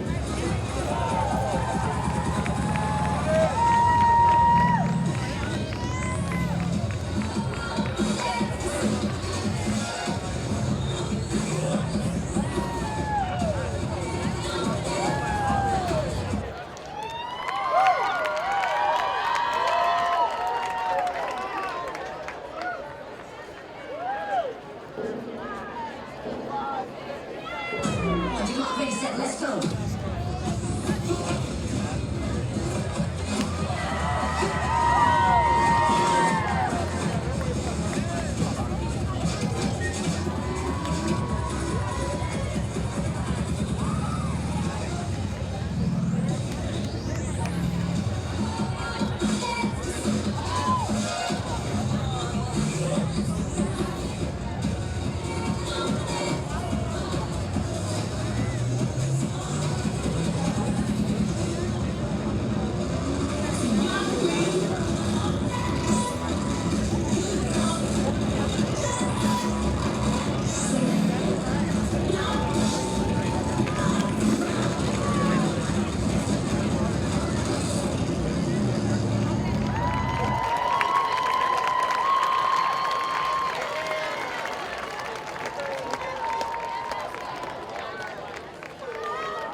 Recovery Sports Grill cooks up the freshest handcrafted food daily, from rollers to fan favorites, signature specialties, and a star roster of fine spirits, hard ciders, and craft beers. Recovery Sports Grill, serving up smiles every season. Recovery Sports Grill cooks up the freshest handcrafted food daily, from rollers to fan favorites, signature specialties, and a star roster of fine spirits, hard ciders, and craft beers. Recovery Sports Grill, serving up smiles every season.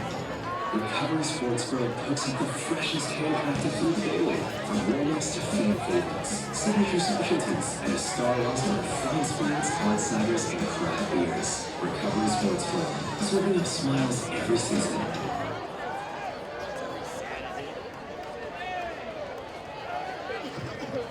Fans, don't forget to stop by the Utica Stadium Pro Shop next to the concession stand. They offer a variety of t-shirts, long sleeves, crew-necks, and more. And visit the official store of the Engineers at rpi.fanshop.com.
Yankee Trails is the Capital Region's premier travel agency and motor coach tour provider. Specializing in group travel, Yankee Trails is also available for all your group transportation. For more information or to make a reservation, call 518-286-2400 or visit online at yankeetrails.com.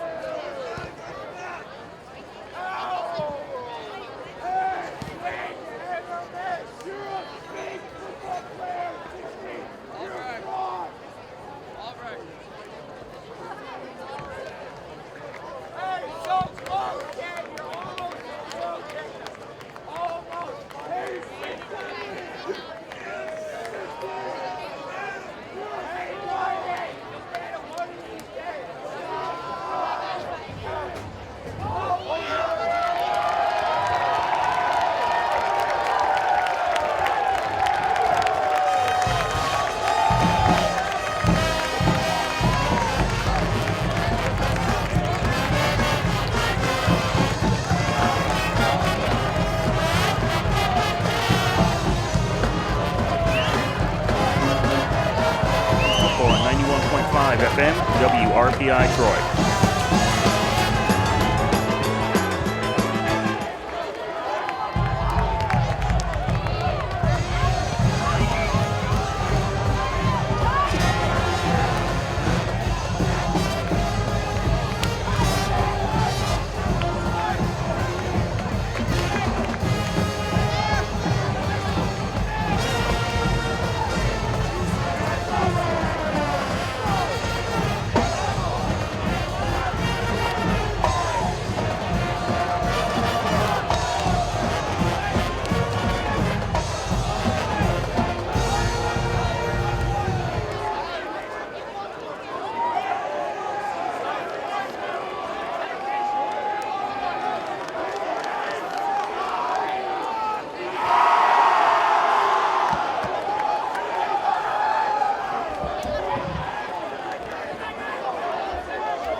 I appreciate it. I was like,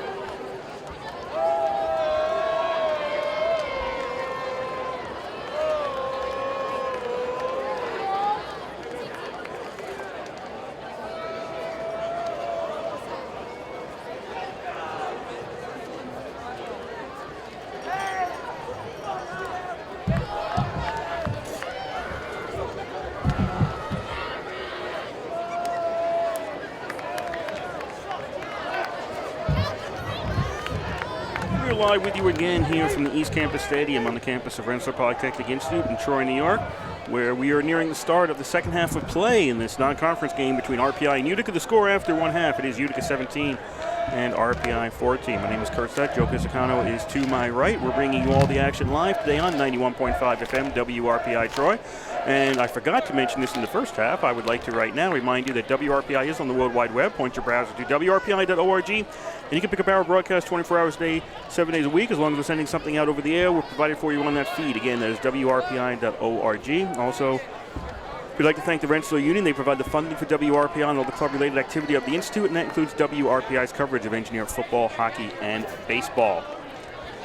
So 15 minutes are on the big board, and it is the big Jumbotron screen over there.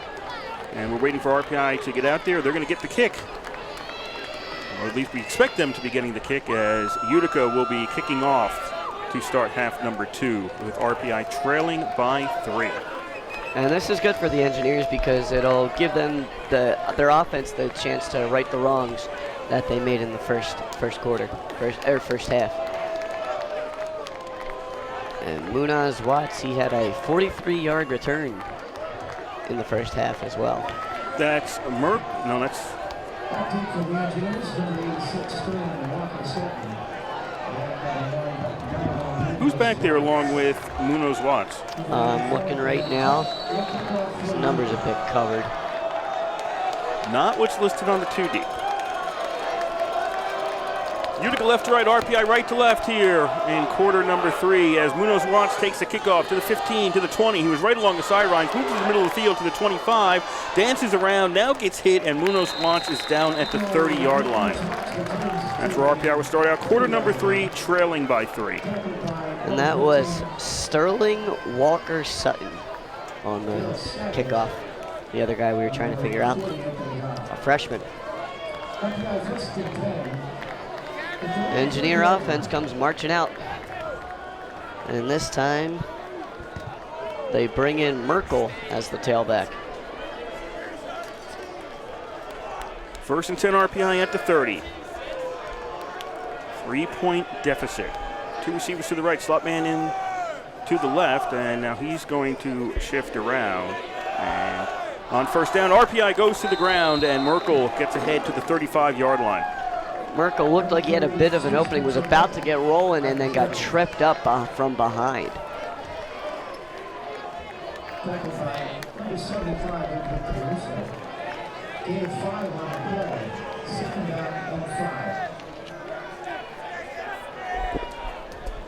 Second down and 5 for RPI.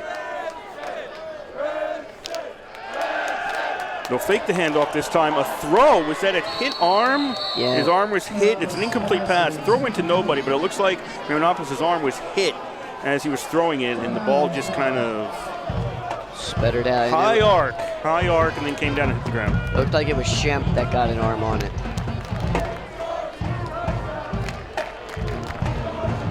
And Shemp had the pressure earlier in that first half, when Marinopoulos had the incomplete pass intended for Nissan.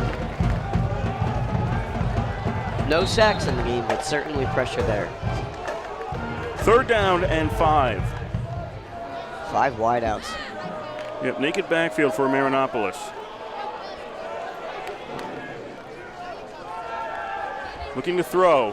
5-man rush, gets away from that throw. That is complete. That'll be a first down for RPI. Tripped up by the heels, but Kelly is down at the 44. Yeah, Malik Kelly, the 5th-year senior, bringing that out for RPI. Marinopoulos does a beautiful job there, stepping up in the pocket, using his legs, moving to his right. Marinopoulos has looked a lot more comfortable this season, moving with his feet, stepping up in the pocket. Not so much running the ball, but extending plays. First and 10 RPI at the Engineers 44-yard line. 13:45 to go here, quarter number 3. RPI trails 17-14. Munoz Watts moves into the backfield.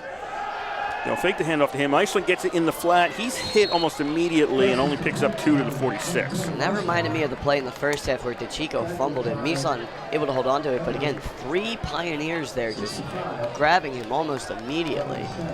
Bobrun, and again, in on that tackle. He is all over the place. Yeah, forced fumble, and like you said, been a playmaker all over the field for the Pioneers tonight. Meischel goes into the backfield. 2nd down and 8 RPI. Munoz Watts goes in motion to the right.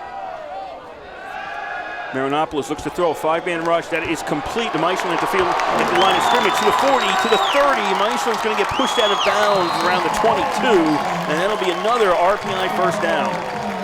Great setup for the screen pass there. They brought Munoz Watts over in motion like they did in the first half, and it looked like they were going to send the ball to him, and then they swing it back over to Mislan. They definitely were designing that for Mislan there, but I think bringing Munoz Watts in motion earlier in the game and going to him allows them to get a little extra yardage. Munoz Watts takes the carry on first down, strings his one out to the right. He's got some room as he turns the corner, and is finally pushed down at the 15, as that was 1st and 10 at the 22 for the Engineers. And now the Engineers are rolling.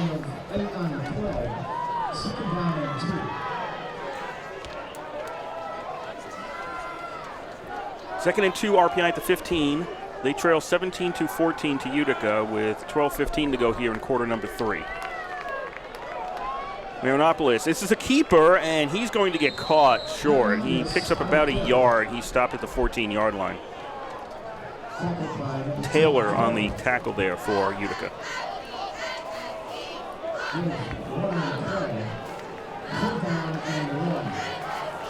Engineers bring in a lot of linemen here for 3rd and 1.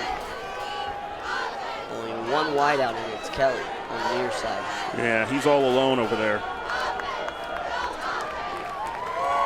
Now he's going to go in motion back towards everybody else, and Marinopoulos keeps this one. Marinopoulos will have the first down. And that's Mislan. Actually, direct snap. They had you're Mislan right. in on the direct snap, and they faked it to Kelly coming in motion, and then he just, again, Mislan taking it to just barreling through. So it's first down for RPI at the 12 of Utica. 11:20 to go, 3rd quarter. RPI trailing by 3.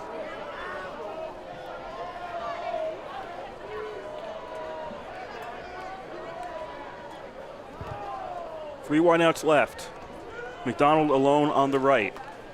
Now Kelly goes in motion. Handoff goes to Kelly. He turns the corner. Kelly to the 10. Kelly stutter steps around the 7, and that's all. Yeah, Kelly able to pick up some speed there. A Staten Island, New York native. Let's call that the 8. So it'll be 2nd down and 6. RPI can get to the 2-yard line to get a first down here. First possession of the 2nd half. Low snap. Marinopoulos picks it up. He's going to throw into the corner, and that is flag comes out. Touchdown if it counts for Smith. They didn't. Did they signal touchdown? They did. So as of now, it's a touchdown.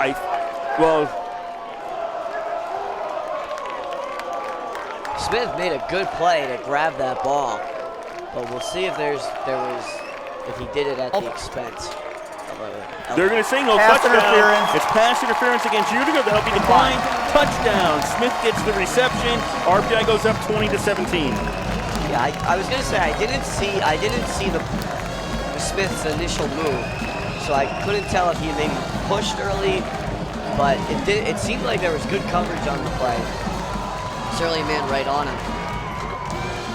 But Smith able to lean back, and Marinopoulos able to float it in to the corner. The kick is up from Christian, and it is good on the extra point. So make that RPI 21, Utica 17, with 10:36 to go here in quarter number 3. And if you're RPI, that's exactly what you need when you get the ball in the second half. After a disappointing end to that first half, they come right back and they punch it in. And it really didn't seem like the Pioneers were ever able to stop them on that drive. They were able to run it, they were able to pass it, and they were able to get a first down with a direct snap to the Mark Nissan. And then Nick Smith with just an acrobatic, athletic catch there in the end zone to complete the drive. Christian leading his team out for the kickoff. Utica looking to get the ball for the first time in this second half.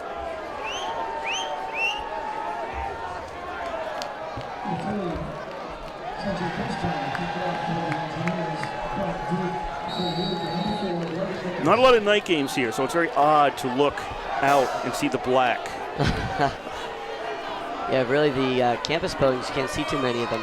No, it's very odd to look at. But it's nice seeing the lights on here for a football game. Christian's kick will go into the end zone, and Utica is going to let it go out of the end zone, and they'll take it at the 25-yard line. So the RPI defense will take the field for the first time in this half after a pretty successful first half holding. I mean, if you like you said, 10 of those points, 10 of those 17 Utica points were scored off of turnovers.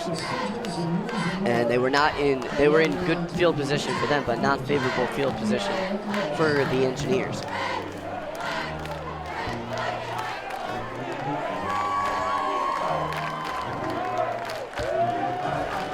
Doherty will be the running back behind Wilcox as Utica starts out their first drive of the third quarter at the 25-yard line.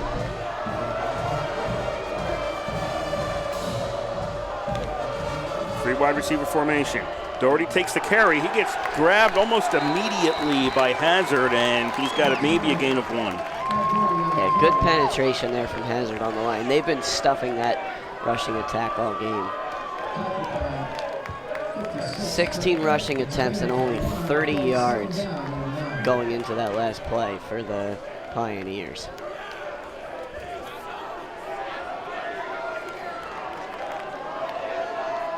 Second and 9. Somebody from RPI just fell down.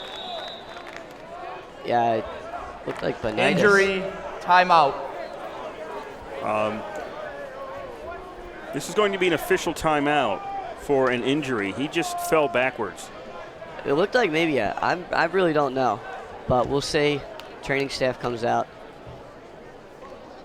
and that's Rogliano for RPI walking off. I saw him fall, and if you just saw the fall, you would think he was hit, but there was nobody near him. Yeah, I don't know what that was. Maybe a Charlie horse, but we'll get back to the game. So he's going to make his way off the field. That was an official timeout. And they'll bring in Mark Anderson to fill in for Rogliano.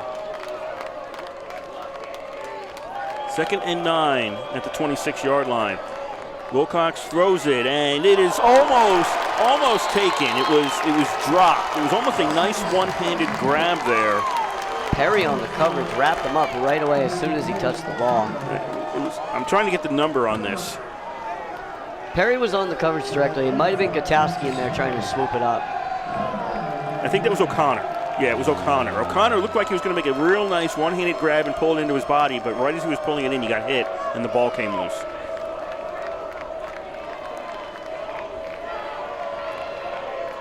Puts it in a good spot. Third and 9 for Utica at the 26. Battle almost made a play on the ball. Good coverage from Perry. Three receiver formation. Wilcox puts it up in the air again. This time he'll find a completion at the 41-yard line, and that'll be a first down for the Pioneers. So they convert on 3rd and long.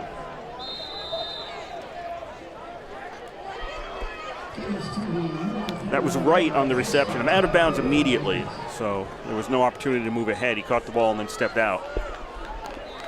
But the ball's to the 41 for Utica. 9.5 to go here in the third quarter. RPI 21, Utica 17.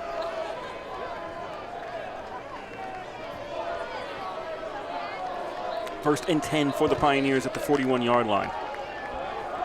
Doherty goes left, cuts it upfield. Doherty to the 45 and brought down near the 47. And good blocking on the play there from Keegan Wright on the wide receiver spot. Dragging on the tackle for RPI.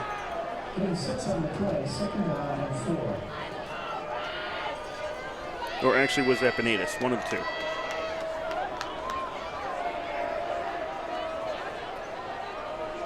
Gain of 6, second and 4 for Utica at the 47-yard line.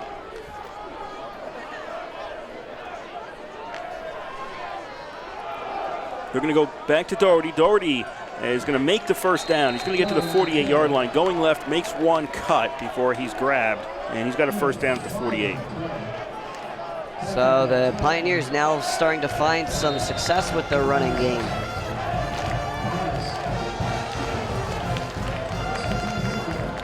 28 to go in the third. Battle on the tackle there.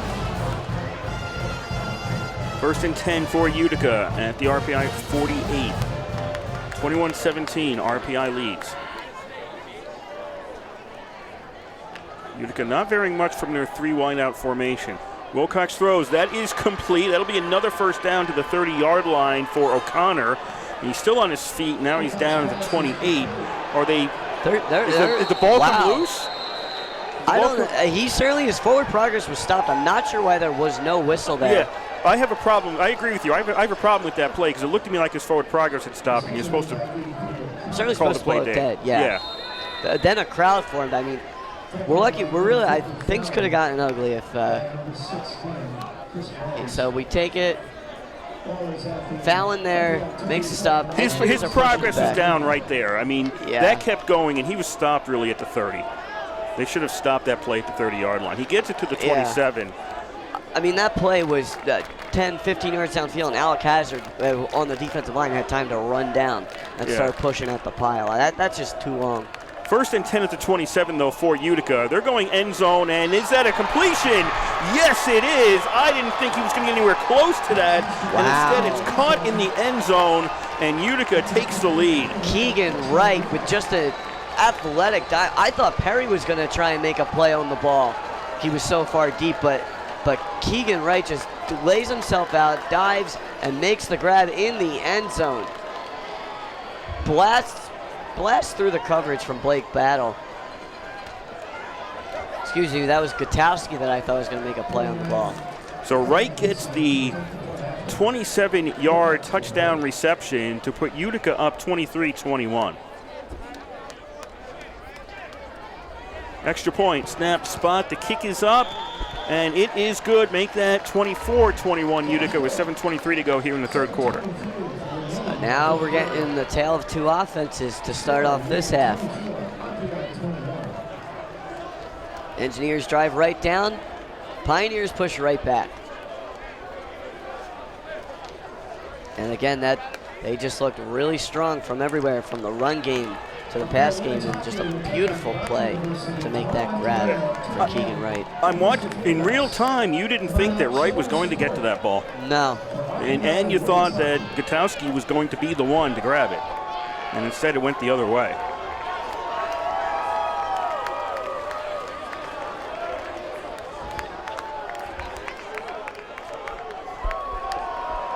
Touchdown answered by touchdown.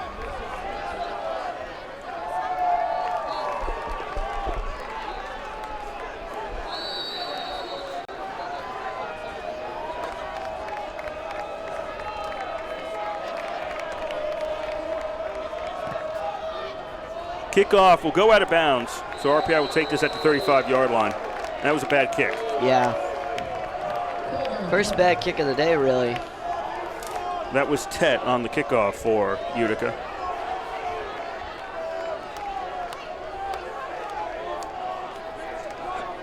Free kick out of bounds. So the Engineers will get good possession here. The ball will be to placed start at the this 35-yard line. of the First half. down. And their offense looked good on that first one, so we'll see if they can pick it up right where they left off.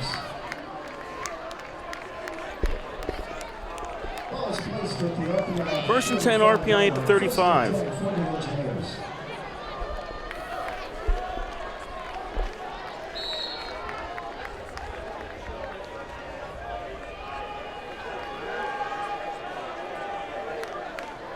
Out of the shotgun, Marinopoulos fakes the handoff, looks to throw. He's got a wide open man at the 35-yard line, and nobody is going to catch him. He is in for the touchdown.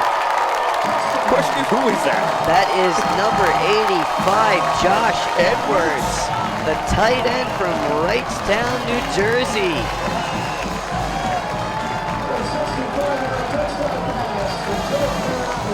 He absolutely wide open. No, that's 86. That's Walker Sutton. That's Walker Sutton, okay. Walker Sutton on the reception, 65 yards. Still a freshman, though, still. This is from Stewartsville, New Jersey. RPI up 27-24. And the kick is up, and the kick is good. Make it 28-24 with Christian's kick. 7:15 to go here in the third quarter. RPI up by 4. Now this is exciting. Offenses are starting to come alive here in Troy, New York. It looked like they didn't even see him. I mean, he just walked right, just straight, go route.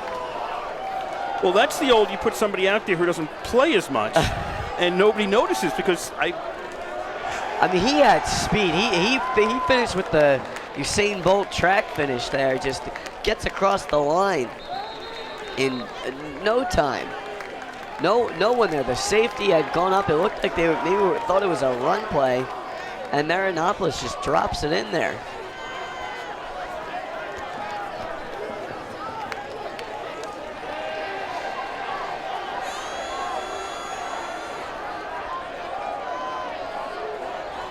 So I believe that's his first touchdown, first college touchdown. I would have to think so. Let's hope they give him the ball. 8 seconds on that drive for RPI. 65 yards, 1 play. Puts RPI back in the lead, 28-24. And this will be taken at the goal line by the Pioneers. 10, 15, to the 20, sideline, 23, right around the 23-yard line. And that was Nicholas on the return for Utica. So we get to see the Utica offense again. Engineers up 4.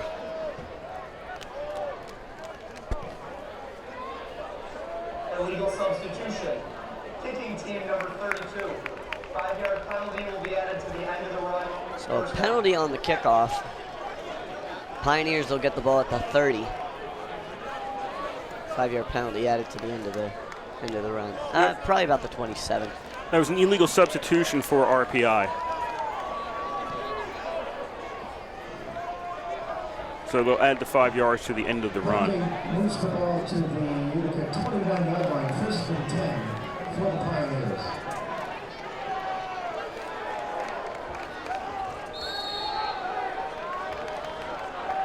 First and 10 Utica at their own 29, down by 4. And what's becoming a game of lead changes.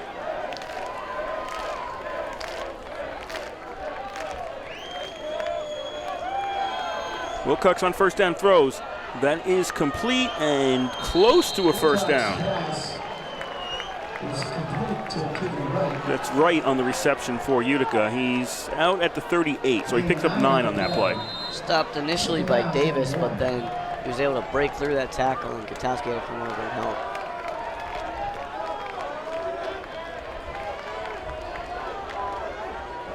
Couple freshmen in for the defense now. CJ Shoemaker as well.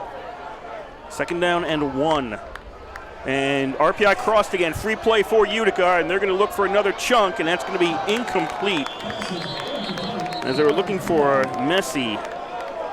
Nope, that wasn't Messi. That was Morgan. Around the 40-yard line of RPI, but since RPI crossed, it'll be a first down for Utica. And again, it's like we said, it's a game of who makes the fewest mistakes, and that's another mistake that you really don't want the Engineers to make.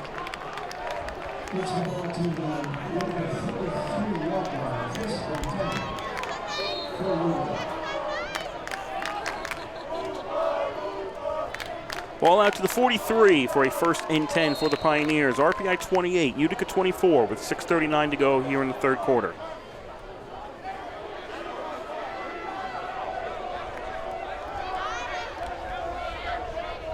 Pioneers on the ground. This one goes right, and that'll make it out to the 46. Pioneer offense on the move. They've got Doherty back in there at running back. He took the carry. Well, the Pioneer offense has scored touchdowns on their last 2 drives. The one drive this half and the last drive the previous half. The Engineer offense has also scored 2 touchdowns on their last drive. Yes. So. Second and 7 for Utica at their own 46. Wilcox fakes the handoff. He's going to roll left. He's got some room. He's looked to run. Now he's going to throw, and that's incomplete. You also had the man out of bounds, so we've got flags and hats coming out because he was ineligible. He stepped out of bounds. Yeah, interesting. I'm not sure why he stepped out of bounds there, because he definitely was just running a route, which should not be going out of bounds.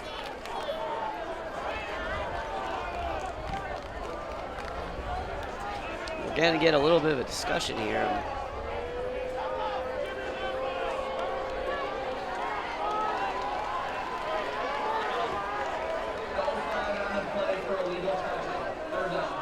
So it would have been an illegal touch, but it's incomplete. Okay. So they pick up the flag. Pick up the flag. It'll be 3rd down and 7 at the 46-yard line for Utica.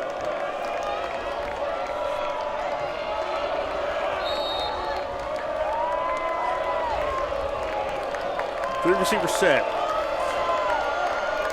Tight end on the left along with 2 receivers, with Doherty in the backfield. Wilcox out of the shotgun. Wants to throw. It's only a 3-man rush, and it's going to be enough. The first sack of the game, and Wilcox is down around the 35-yard line. And that's Shoemaker, the freshman, that gets the grab. Huge play there, forces a 4th down. So we'll get to see Medici for the first time this half. The freshman comes up clutch.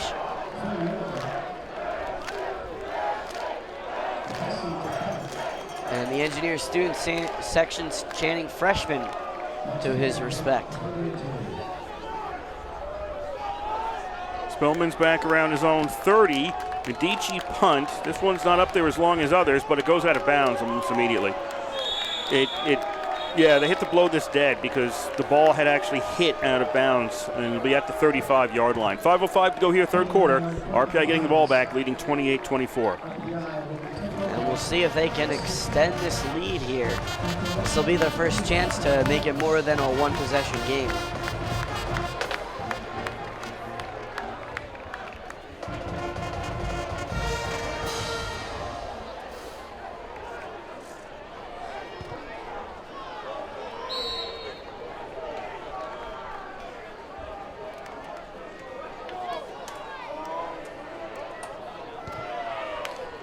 RPI, 1st and 10 at their own 35.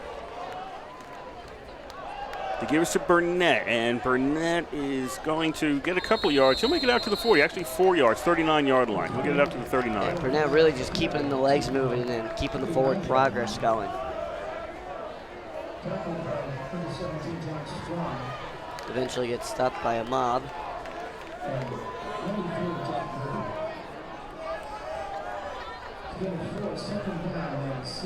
Second and 6 for the Engineers.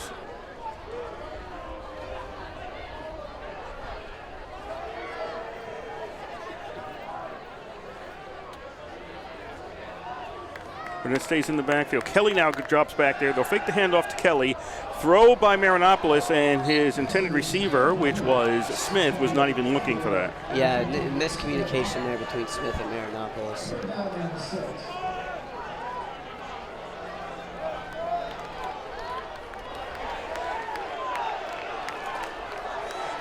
That'll make it 3rd and 6 for RPI.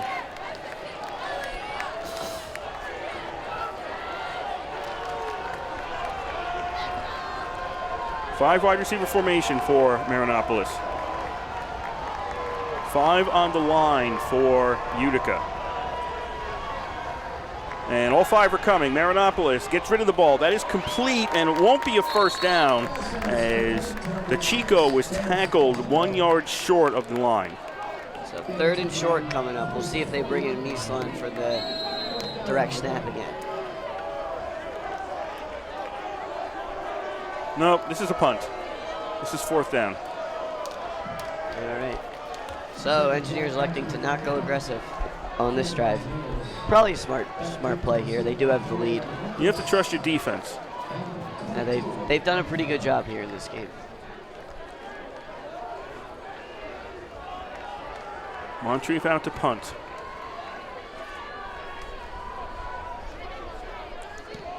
Boots it. Nice kick. Nice kick. Palmer gets tackled.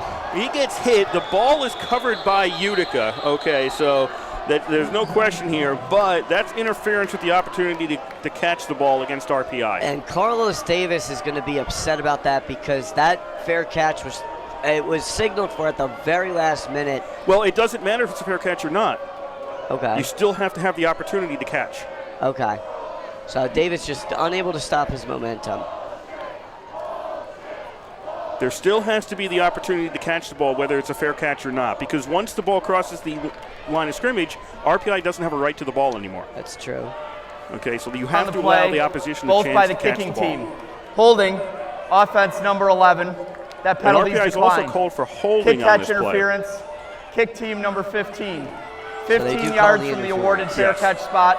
Automatic first down. So whether it's a fair catch or not, the opposition has to have a chance to catch the ball. And Palmer was tackled before he had that chance. Yeah. Even if he does, you're right. Even if he doesn't make that signal, he has no play on the ball.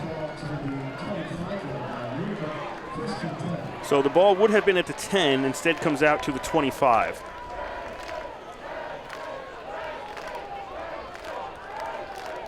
.333 to go here, third quarter. RPI 28, Utica 24.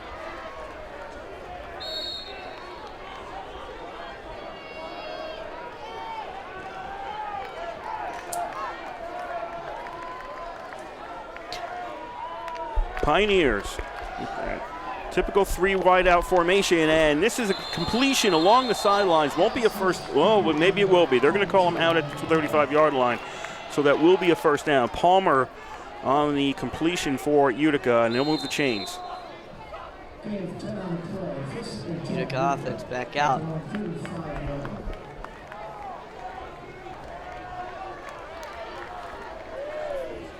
Palmer almost able to tiptoe around that on that play. First and 10, Utica at their own 35. Pioneers trailing by 4 with 3:05 to go in the third quarter.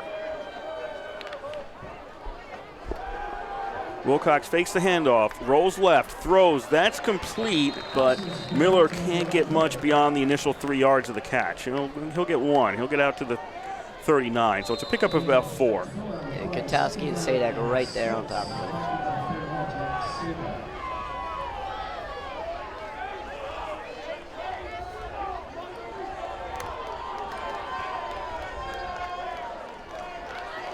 Second down and 6 for Utica.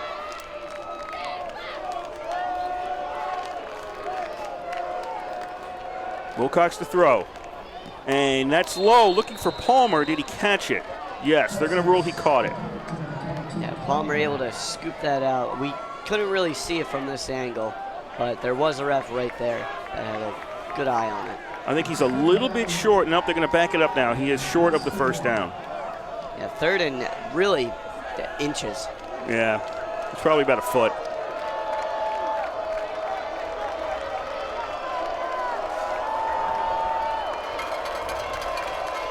Utica's got a man in the slot, probably for blocking. RPI's got 5 up there on the 1, 2, 3.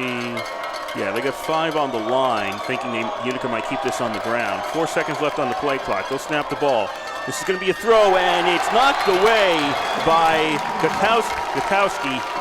Intended for Miller at about the 48. It's the second time we've seen Kotowski get his hand on a ball. Do just like that. Wraps, as soon as he sees the ball coming, wraps his hand around and swats it down. Good job there to deny Miller the reception. This is 4th and short, and Utica is sending out the punt team.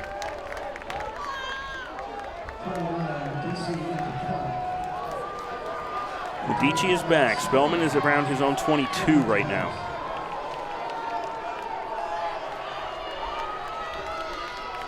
It's a punt. Medici kicks it away. Spellman signals fair catch, and he'll take it right around the 22-23, right around there. We have 1:39 to go here in quarter number 3. It is RPI 28, Utica 24, and you are listening to WRPI Troy with Engineer Football from the East Campus Stadium. Kurt Studd, Joe Pisacano on the call for you tonight. Another exciting one with these two teams. Seems like it's going to go down to the wire. What I remember also about last year is that it was really hot out in Utica. It was a day game, and it was hot, and there was no airflow through the booth. It was a rough day. Today is actually a very nice night. Yes. And there's air conditioning. And it was hot during the day. Yes, but we're in air conditioning. Got some natural air conditioning coming in through the window, too. Yes. First and 10 at the 22 for RPI, and the handoff goes to Merkel, and he is stopped 1 yard behind the line of scrimmage. So they go with Merkel on this drive, it looks like. They've been really doing a good job of rotating the backs. And why not? They've all been pretty successful. Not doing anything spectacular, but averaging 3-4 yards to carry.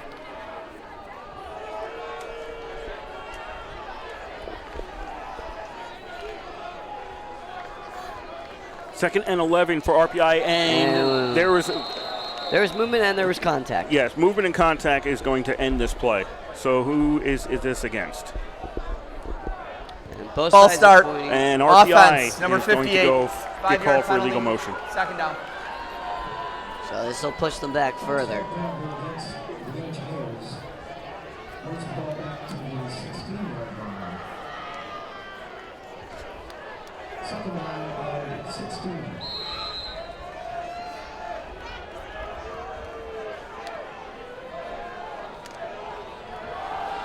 Second and 16 for the Engineers. Marinopoulos fakes the handoff, and he's going to get sacked. Is that the first sack against RPI today? I believe it is. That'll be the first time Marinopoulos touches the turf. He's sacked back at the 12-yard line, which sets up a third and about 20 here for RPI. Engineers really just going backwards on this one. Hopefully we'll see them just run it and try and give Moncrief some room. RPI doesn't have to snap the ball. They can run out the third quarter here, which appears to be their plan. Yeah, really just walking backwards this entire drive. And that'll be it for That's the quarter end of number the third 3 here in quarter. Troy. 45 minutes are in the books, and it's RPI 28, Utica 24.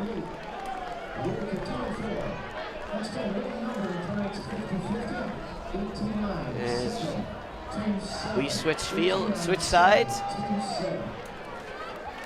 One possession game here, and that's what it's really been since the Pioneers had that 10-zip lead. It's been a one possession game for either side. I don't think anybody is surprised that this one is close.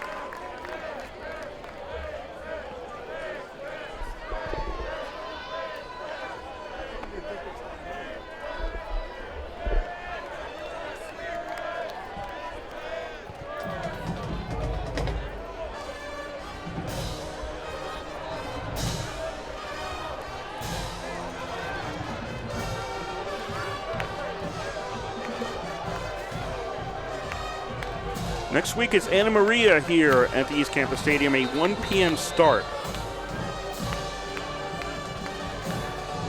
Anna Maria is a relatively new program.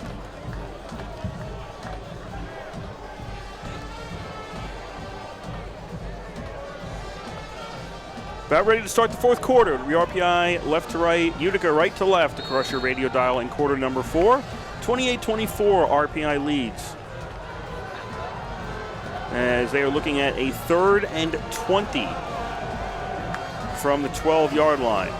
Don't follow the scoreboard. It's not a 1st and 10. Now it's a 1st and 20. It's a 3rd and 20. Marinopoulos throws it, and well, okay, that got him a few yards. That didn't get him a lot. Avery gets it at the 17-yard line, so it's a little bit better. But 4th down, we'll see Moncrief coming out to punt this ball away. Yeah, Avery just goes out on a slant route there. Really good coverage. Sticks coverage there from the Pioneers, but gives Moncrief a little more room. Doesn't have to be in his end zone.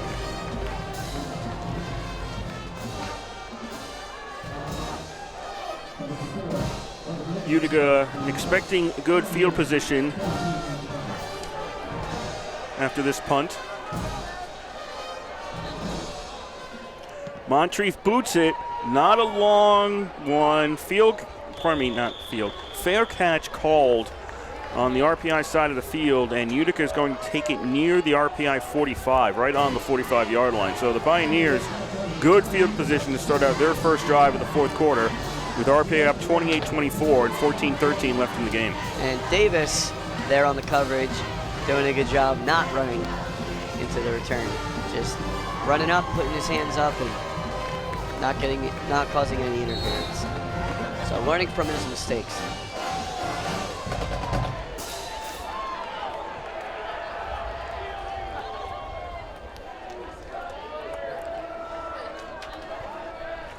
Pioneers 1st and 10 at the RPI 45. Three-receiver formation. Wilcox throws over the middle. That's complete. 40-yard line, and he's not going to get any farther. O'Connor didn't have any help or any real estate to work with there, and he's down at the 40 for a gain of 5. Yeah, John Sadak all over that from the get-go. Gain of 5, second down and 5, at the RPI 40-yard line. 2nd and 5 at the 40 for Utica.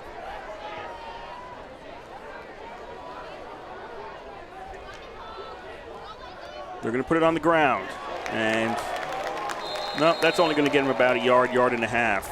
It's going to set up 3rd down now for the Pioneers. And I'm a little surprised on Doherty trying to just go right in. It looked like when they brought Miller in motion, they were going to have him kind of sweep around with him, take a lead blocker from Miller, but instead just trying to cut around the edge. And nothing there. Engineers all over it.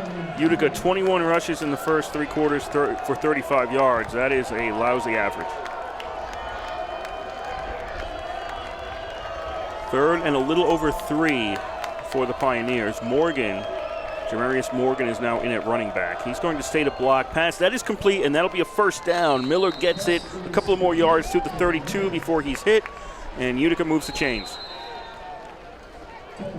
So now the Utica offense, it's starting to look a little more like that first quarter drive that we saw. Just slow, just quick, tight passes, like easier runs through the middle, and just like a slower moving offense. Ball spotted at the 33. 1st and 10 for Utica. 28-24 RPI leads here in the fourth quarter.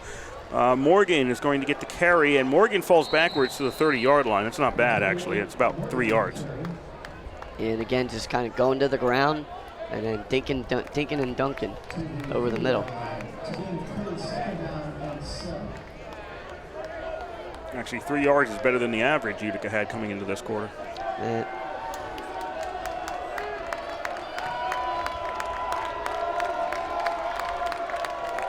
Second and 7 at the 30 for the Pioneers. 12 to go, fourth quarter. They'll fake the handoff to Morgan. Wilcox is going end zone this time, and that is incomplete. He was searching for Palmer, overthrew Palmer. Perry was in the coverage there and overthrew Perry. Yeah, really overthrew everybody.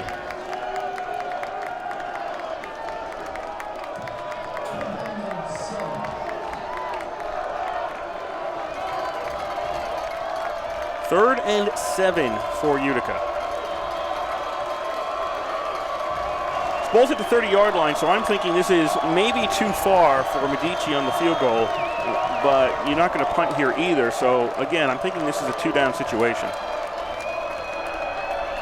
Wilcox in the flat to Morgan, complete to the 30, Morgan to the 25, and that's all, actually the 26. Doesn't look like he's going to get it.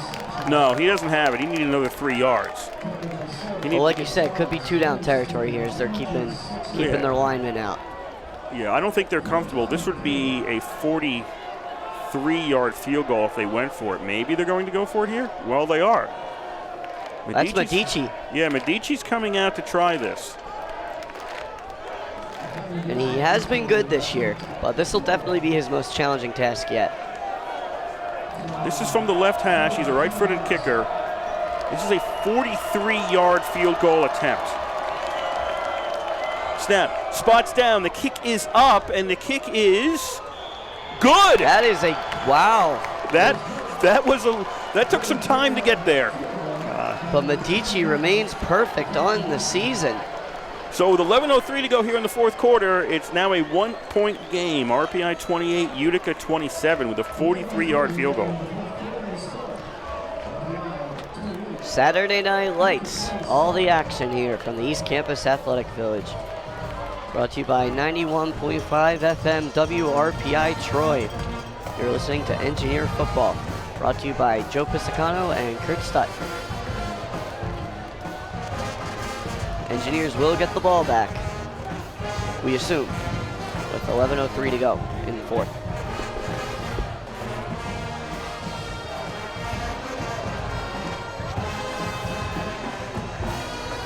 Yeah, that field goal took a while to get there.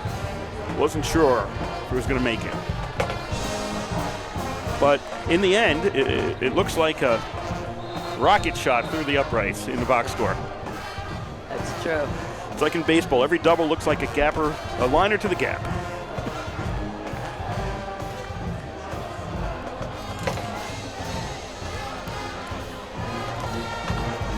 And also really impressive because the play clock was winding down. It took them a little while to get the kicking staff out there.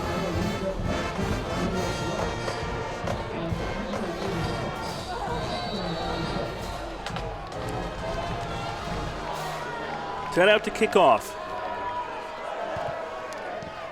Low kick. Bounces, taken by Munoz Watts around the 8-yard line. To the 20, to the 25. Munoz Watts to the 30, to the 35. And Munoz Watts is stopped right around the 36-yard line. Munoz Watts has been done a great job on the kick returns here today. Certainly been a difference maker for the Engineers, being in good field position.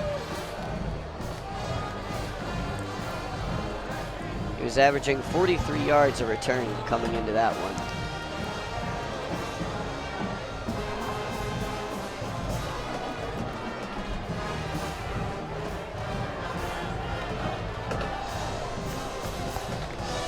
RPI first and 10 at their own 36, up by 1, 10:56 to go.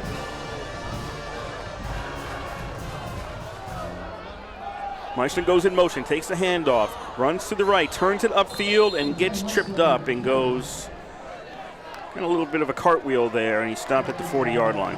Yeah, gets maybe about 3 or 4. Good pickup on first down.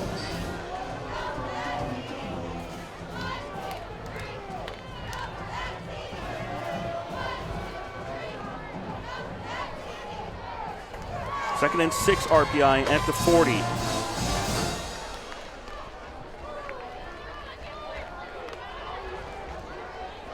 Pass in the flat, complete to Kelly. Kelly, 40, avoids the people in front of him. Now to the sideline, to the 50, to the 40, and he's going to get hit as there was one defender basically just lined up waiting for him to get there, but he's got a first down in Utica territory to about the 32-yard line. And Kelly, the fifth-year senior, track star in high school from Curtis High School, and we see him putting on the Jets there. Malik Kelly. First and 10 RPI to Utica 32. 10 to go, fourth quarter. RPI leads 28-27. And the ball gets snapped. Scaglione was standing there and didn't know what was going to happen, and Marinopolis throws this one away. Smart play by Marinopolis, just heaving it out of bounds. What was going on that play? It looked like not everybody had the play call. That's like Scaglione just standing there. Yeah, Scaglione was still looking to the sideline, and the ball was snapped. That's happened a couple times here this season.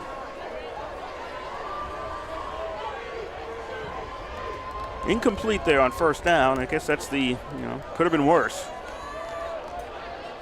We get second and 10 at the 32 for RPI.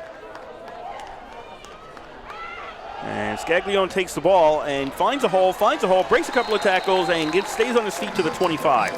Just nimble balancing there from Scaglione, pirouetting his way to a good carry. Third down and 3 for RPI.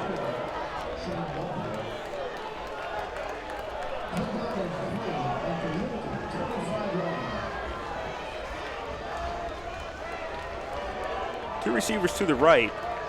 We've got a blocking back in there, does RPI. That's Schrader. Yeah. Gives to Scaglione. Follows Schrader's block, and Scaglione's to the 20, and that'll be a first down. Yeah, I like when they put Schrader in because it allows the linemen don't have to get off their blocks right away to get to the second level. Schrader's there to lead Scaglione through. and maybe pick up a couple extra yards like they needed 4 there, and they got it. 8:50 to go here in quarter number 4. RPI 28, Utica 27. RPI 1st and 10 at the Utica 20. They stay with the twin tight end setup.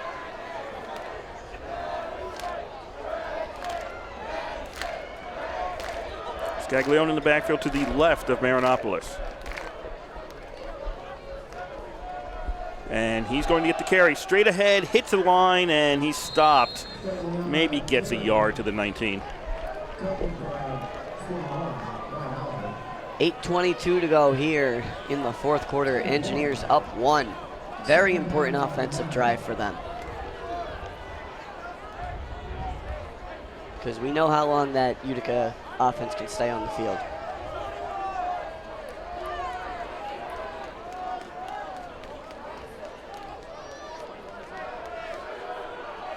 Under 8 to go. His RPI is running the play clock down pretty low. This is 2nd and 9 at the 19. Fake the handoff. Pass in the flat to Kelly, complete. Kelly gets hit, avoids 2 players at the 20, and now he makes it to the 15-yard line. The 2 Utica defenders basically took themselves out of the play. Yeah, I mean, Kelly with the little shimmy there looked like a little dance move to get them to just slip right by and then able to get into the 2nd level. 2 really good plays there from the 5th-year senior. That now makes it 3rd and 5. The 4 wide out formation, Scaglione in the backfield. RPI at the 15-yard line. Really want a touchdown here. It's a 1-point game. Marinopoulos on 3rd and 5 throws. That is complete. That'll be a 1st down inside the 5, and it's Smith to the 6-yard line for a 1st and goal RPI. Engineer offense is moving.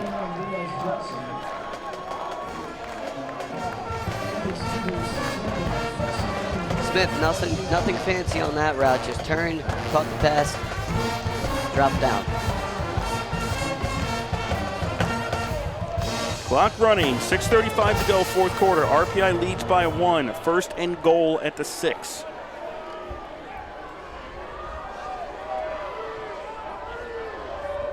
Four wide receivers, Scaglione in the backfield. Now Meishin goes in motion. He's going to take the handoff. Meishin to the 5. Meishin is in for the touchdown. Meisland doing a little Cam Newton celebration there at the end. Superman. Captain takes it on a sweep and runs it to the corner for a touchdown.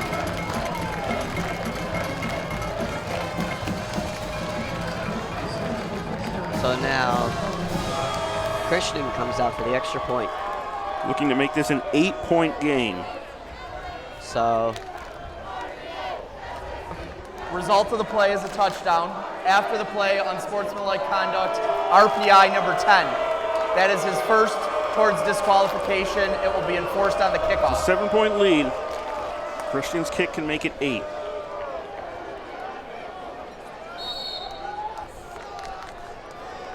And this is important because this forces Utica to get a 2-point conversion if they were to get a touchdown on their next drive. Snap, spot, the kick is up, and it's good. It's now 8-point lead for RPI with 6:20 to go. Again, that is key because now they have to go for 2 if they're able to drive down through this Engineer defense, which has been, if you look at the scoreboard, like you said, it doesn't look like they've dominated, but they've done their job, I would say. Second half, the Utica offense did come alive a bit, but able to hold them to a field goal after a long, heavy drive on their last possession.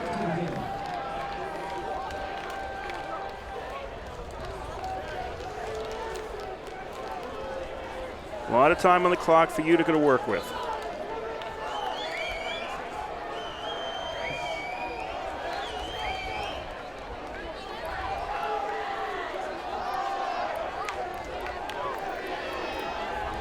Crowd hanging around for this one. Yeah, looks like, I think that's the lacrosse team out there.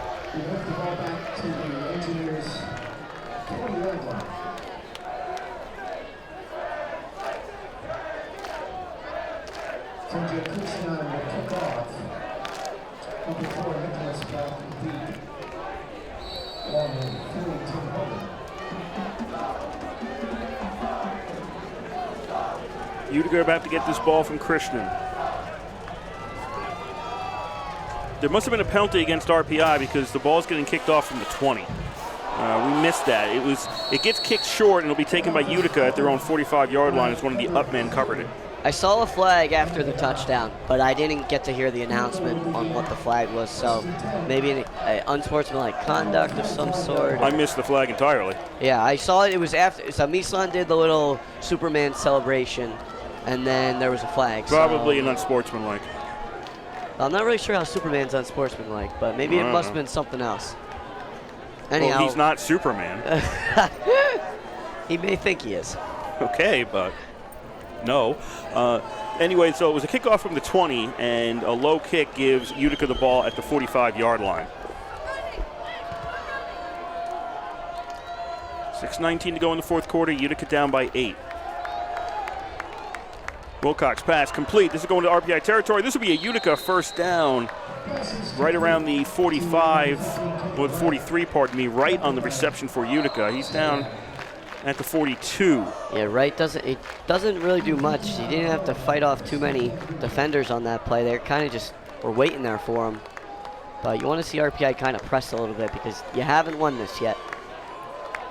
You don't want to get complacent. You want to keep playing your man defense. Keep doing what you've been doing all game. First and 10 Utica at the RPI 42. 5:50 to go fourth quarter. RPI up 35-27. Wilcox, they'll go to the ground on first down, and Doherty is going to be to the 38. Yeah, really impressive little spin move there from Doherty to get through traffic.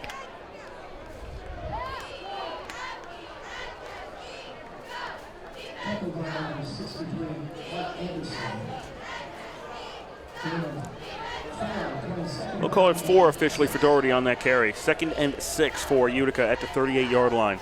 So yeah, that was an unsportsmanlike conduct there on Mark Mislan for the celebration. Because he's not Superman. 2nd and 6. Wilcox wants to put it in the air. He does, and hit immediately. It's going to be an incomplete pass. The receiver caught it, and that was Miller, and then he got hit from behind and never really had possession. So it's incomplete. Clock stops at 4:59 to go, and it'll be 3rd and 6 for Utica.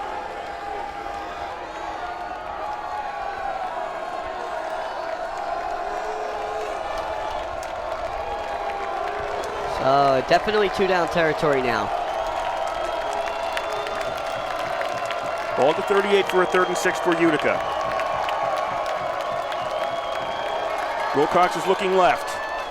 Dishes it off. That is complete, and this should be, this will be a first down, as pushed out of bounds is O'Connor at the 28-yard line. The chains will move. 4:52 to go in the fourth quarter. Utica gets another series of downs. And the Engineers, they drop their linebackers back into double, triple coverage, and then that allows the tight end to sneak out there and kind of make the short little dump-off pass and just pick up the little extra yardage.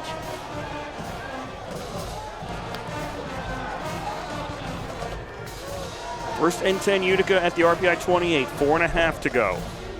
Utica down by 8.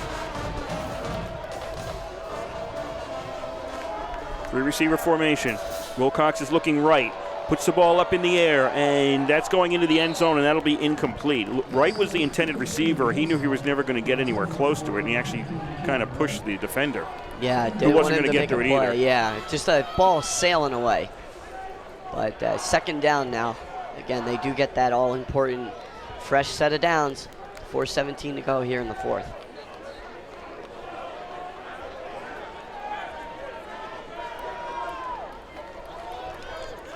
Ball at the 28-yard line for a 2nd and 10 for the Pioneers. Wilcox pass. That is complete, but only for a couple of yards. O'Connor got it around the, maybe only 1 yard. Got it at 21, or the 26, pardon me. That's 2 yards. Yeah, big hit there from Chris Gomes from the defensive back spot. A freshman, or excuse me, a sophomore defensive back. 3rd and 8 for Utica. And as Joe mentioned before, this has got to be 2-down territory for the Pioneers. Pass, that is complete. No, they're going to rule incomplete. Incomplete when he hit the ground, and that was Palmer. When he hit the ground, he lost the ball. And Gomes with another aggressive tackle there to force that ball out of his hand. He had made the grab, but the impact from the yank that Gomes gave at his legs, able to knock that ball free before he could complete the process of the catch. Would not have been a first down, but it would have been closer to a first down. So now it is 4th and 8 for Utica at the RPI 26. And everyone here is yelling. 3 receivers stacked to the right. Palmer is alone on the left for Wilcox. Flag comes out at the snap. Pass that goes off the hands of the intended receiver, but a flag came out. And we'll see what this is because it was incomplete. As we wait for the call. That came out at the snap. Offsides. Defense, number 2. Offsides against 5-yard RPI, so penalty. they'll get the down back. Replay, 4th down. So offsides on the defense. It goes to 4th and 3.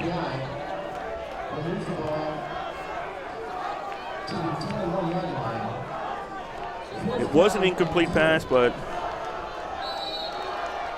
the offsides against RPI gives Utica the down, but it's not an automatic first, so it'll be 4th and 3 at the 21 with 3:34 to go. So here we go again. 3 wideouts to the left, 1 to the right for Utica. Doherty is in the backfield.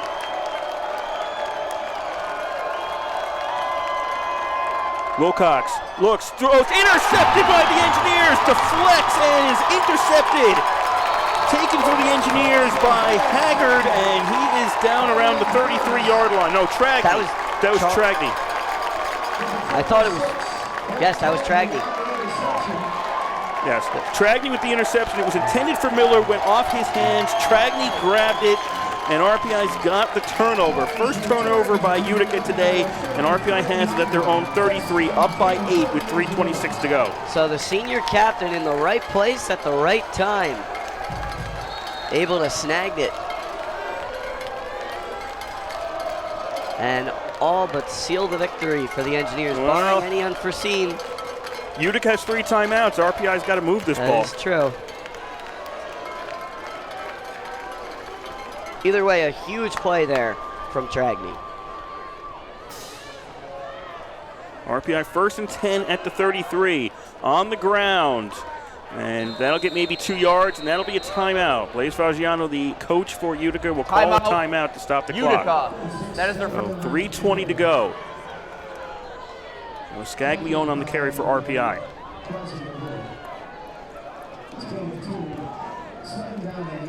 If nothing else, RPI needs to get those timeouts off the board. Absolutely. And like you said, moving the ball wouldn't be bad either. So they'll bring pretty much everybody in for the huddle on this one.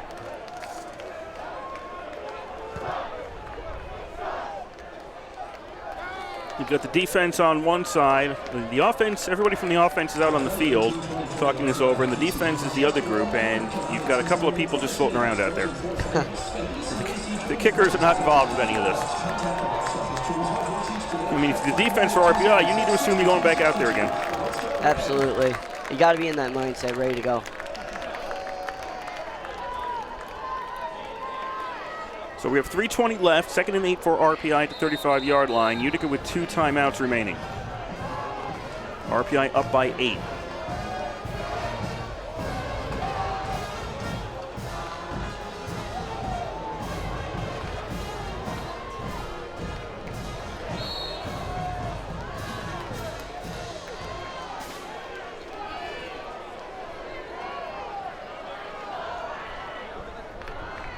Second and 8 play. RPI on the ground, and Scaglione is not going to get much. Maybe a yard out to the 36, and that will stop the clock again. Utica takes another timeout with 3:12 to go. Timeout, Utica. That is their second half. The Engineers really just trying to make some room here. I guess they have to pass on this one if they're. I think you don't.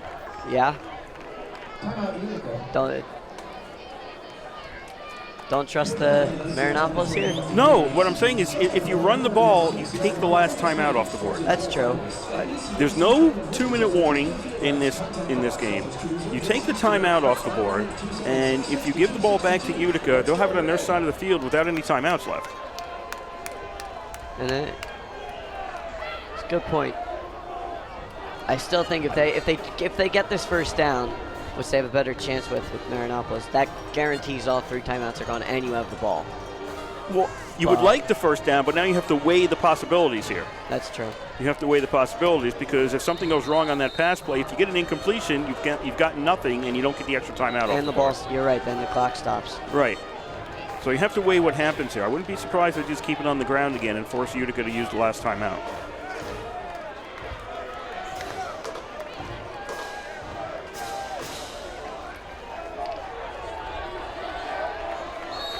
They'll bring in Scaglione. It's 3rd and 7. RPI at their own 36.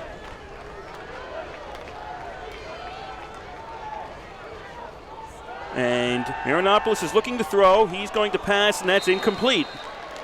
So there it is. There's. I can say it. You're right. So this is to me, it's not the worst case scenario. Turning the ball over is the worst case scenario, but this is where you left the timeout on the board. You stop the clock for Utica in this circumstance, and you're punting anyway instead of running it on the ground and at least getting the timeout gone. And what I didn't really like about that play was he wasn't going to get the first down, even if he were to catch it. He was out of bounds, or almost out of bounds, so the clock was going to stop anyway, and it was 3rd down. He wasn't near the marker. So Moncrief is going to punt. High kick. This is returnable from the 32-yard line, and Palmer's going to get out to the 37. So here we go. go. Pardon me. It was returnable from the 28, and he made it out to the 33. Okay, so we have 2:57 left after RPI punted the ball away. RPI up by 8. Utica with the ball at their own 32. 32-ish. 33, we'll call it. Well, the 33 with 2:57 left on the clock. So the Engineers put their trust in their defense yet again. Captain Tragny came out last time, picked it off, and he's out there again for RPI.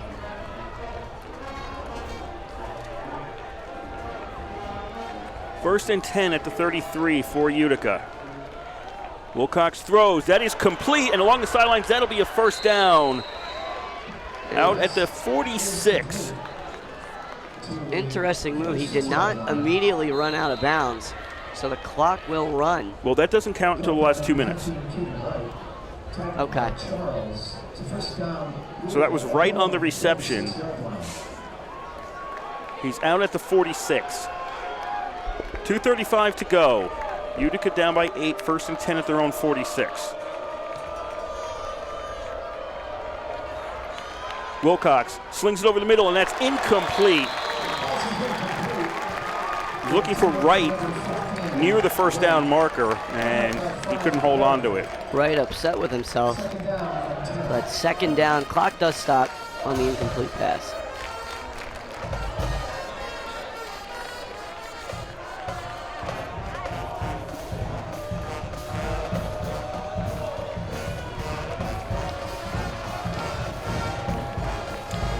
Second and 10 at the 46 for Utica. 2:25 to go in the 4th quarter. Down by 8 are the Pioneers. Wilcox throws. That's incomplete. He was looking in the flat for Doherty, and that was too far ahead of him. Couldn't get to it. And Conquo on the coverage there. He comes out from the end spot to pick up Doherty. 3rd down. Almost. This is 2-down territory, so. The game, it's 2-down territory for the game.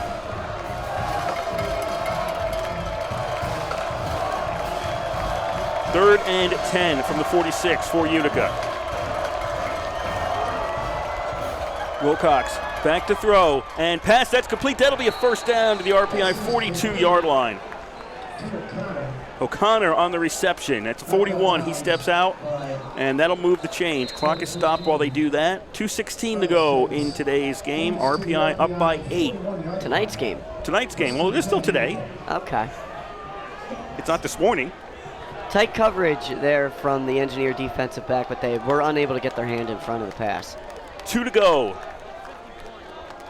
Utica at the RPI 41. Wilcox throws, and that is complete down to the 21-yard line. Miller on the reception.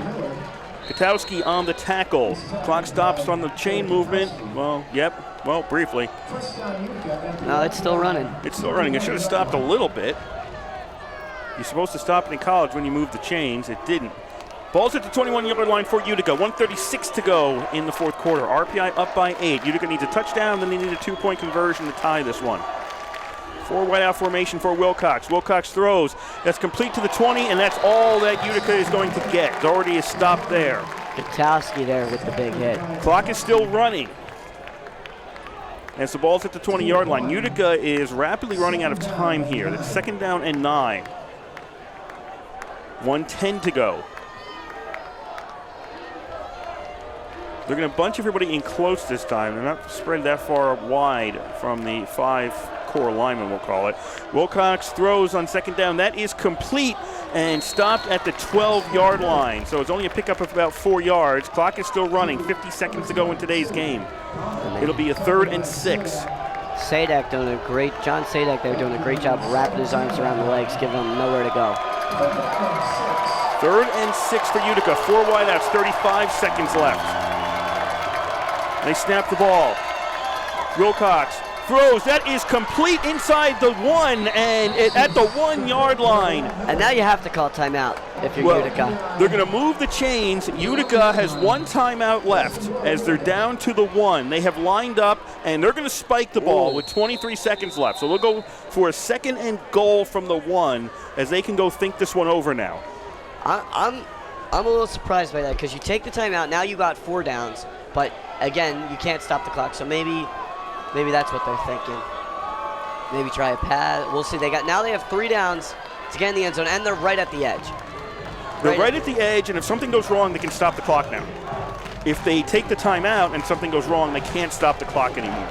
So right now they're in a position where, oh my God, there's only 2 seconds left, stop the clock. They can do that. If you had taken that timeout off the board, you couldn't do that anymore. Send a man in motion. 2nd and 1. 2nd and goal from the 1. Wilcox throws pass complete to the man in motion. Miller's got it.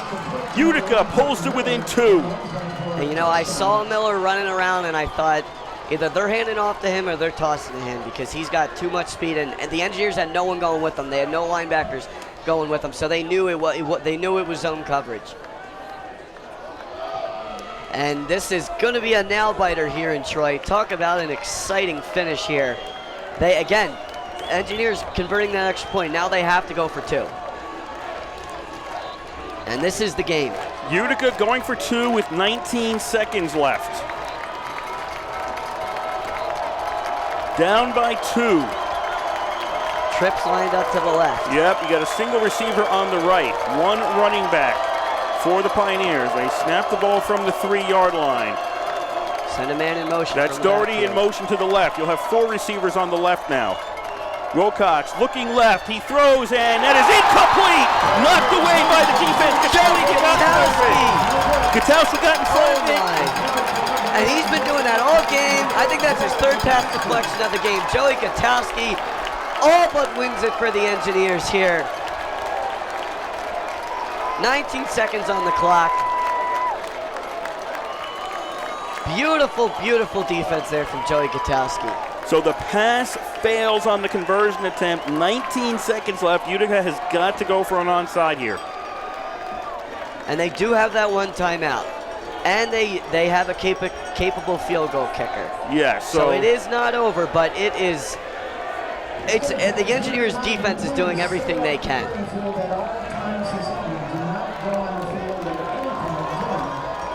So it's coming down now to an onside kick attempt.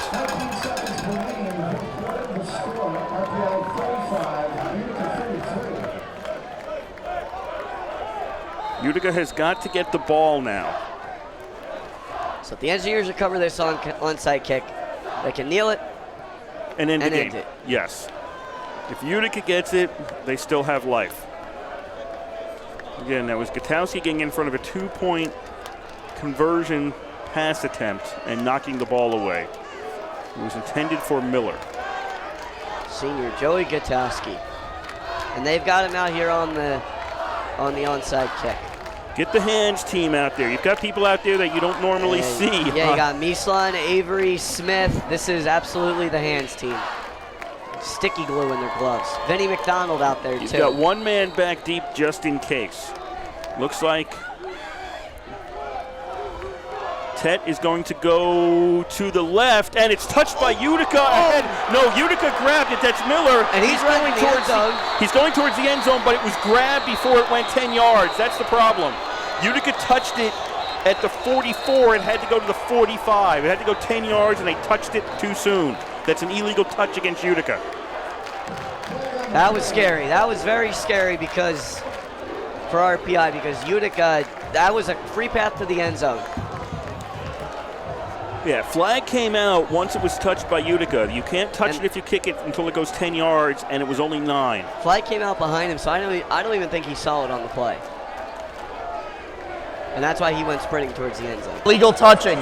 Kicking team number 1 touched the ball before it had gone 10 yards. 5 yards, re-kick. Yeah, you can see the RPI receiver. Nick Smith was waiting there for the ball, and then it got touched, and his hand went up immediately. He knew. Yes. So we'll redo all this. So it's a 5-yard penalty and a redo. I'm actually really close to the 45, and it was very clear to me that it was touched early. So it's a redo. 5-yard penalty against Utica.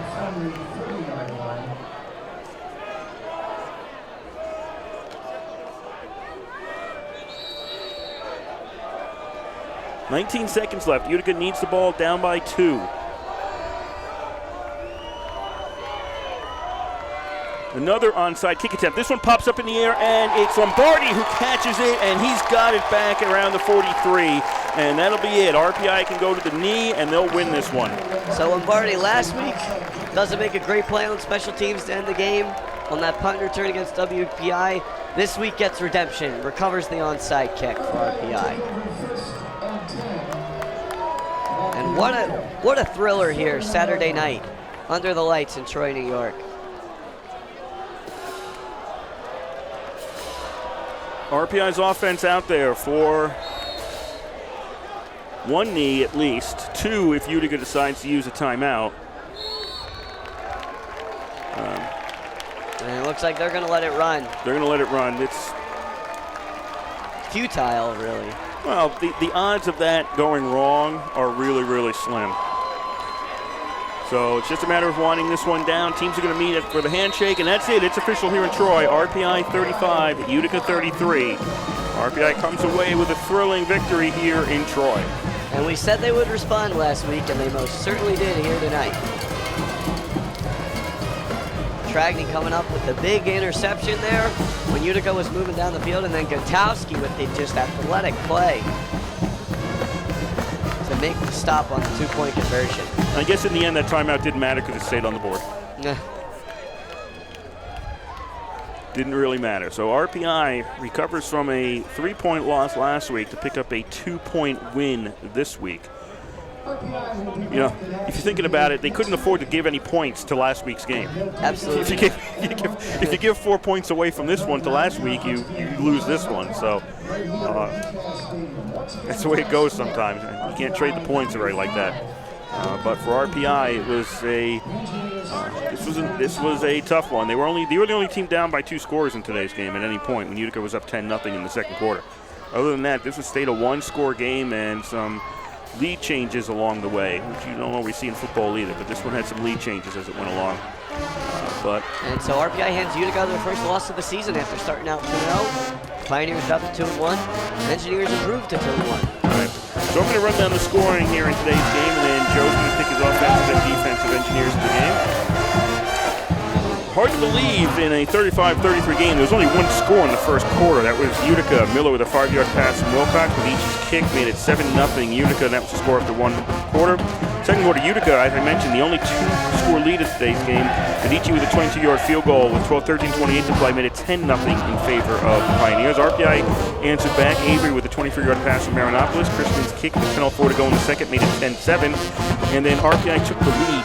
Meislin with a 1-yard run. Christian's kick at 3:28 to go in the second made it 14-10 RPI. But then RPI intercepted, turned the ball over, and then Doherty with a 7-yard run with 48 seconds left to go in quarter number 2.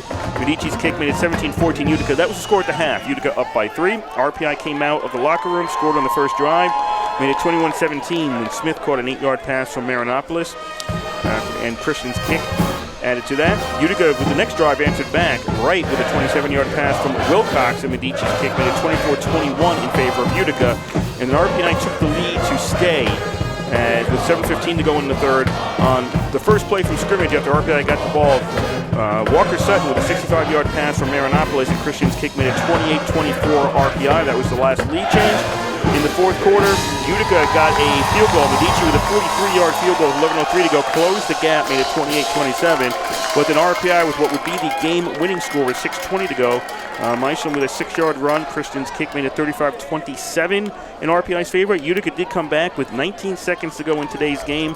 Wilcox to Miller with a 1-yard pass reception. However, Gutowski got in front of the intended pass for the 2-point conversion, knocked it away, leaving it 35-33 RPI. RPI then recovered the official onside kick to end the game with a final score of RPI 35 and Utica 33. And as Joe mentioned, Utica falls to 2-1 on the season with today's loss, and RPI improves to 2-1 on the season. RPI is going to be playing Anna Maria next week. That's 1 o'clock here at the East Campus Stadium in Troy.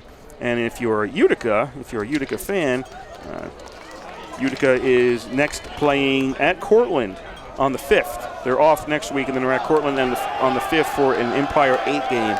And that will be a 1 p.m. start for the Utica Pioneers. Your offensive and defensive engineers of the game. So on offense, I'm going to give it to the offensive line. And it's not like the running backs had spectacular numbers. It was 108 yards total rushing on 31 attempts. So about 3.5 yard average, not great. But what I noticed was when they had the ball moving on, when they were able to run the ball, it opened up the passing game.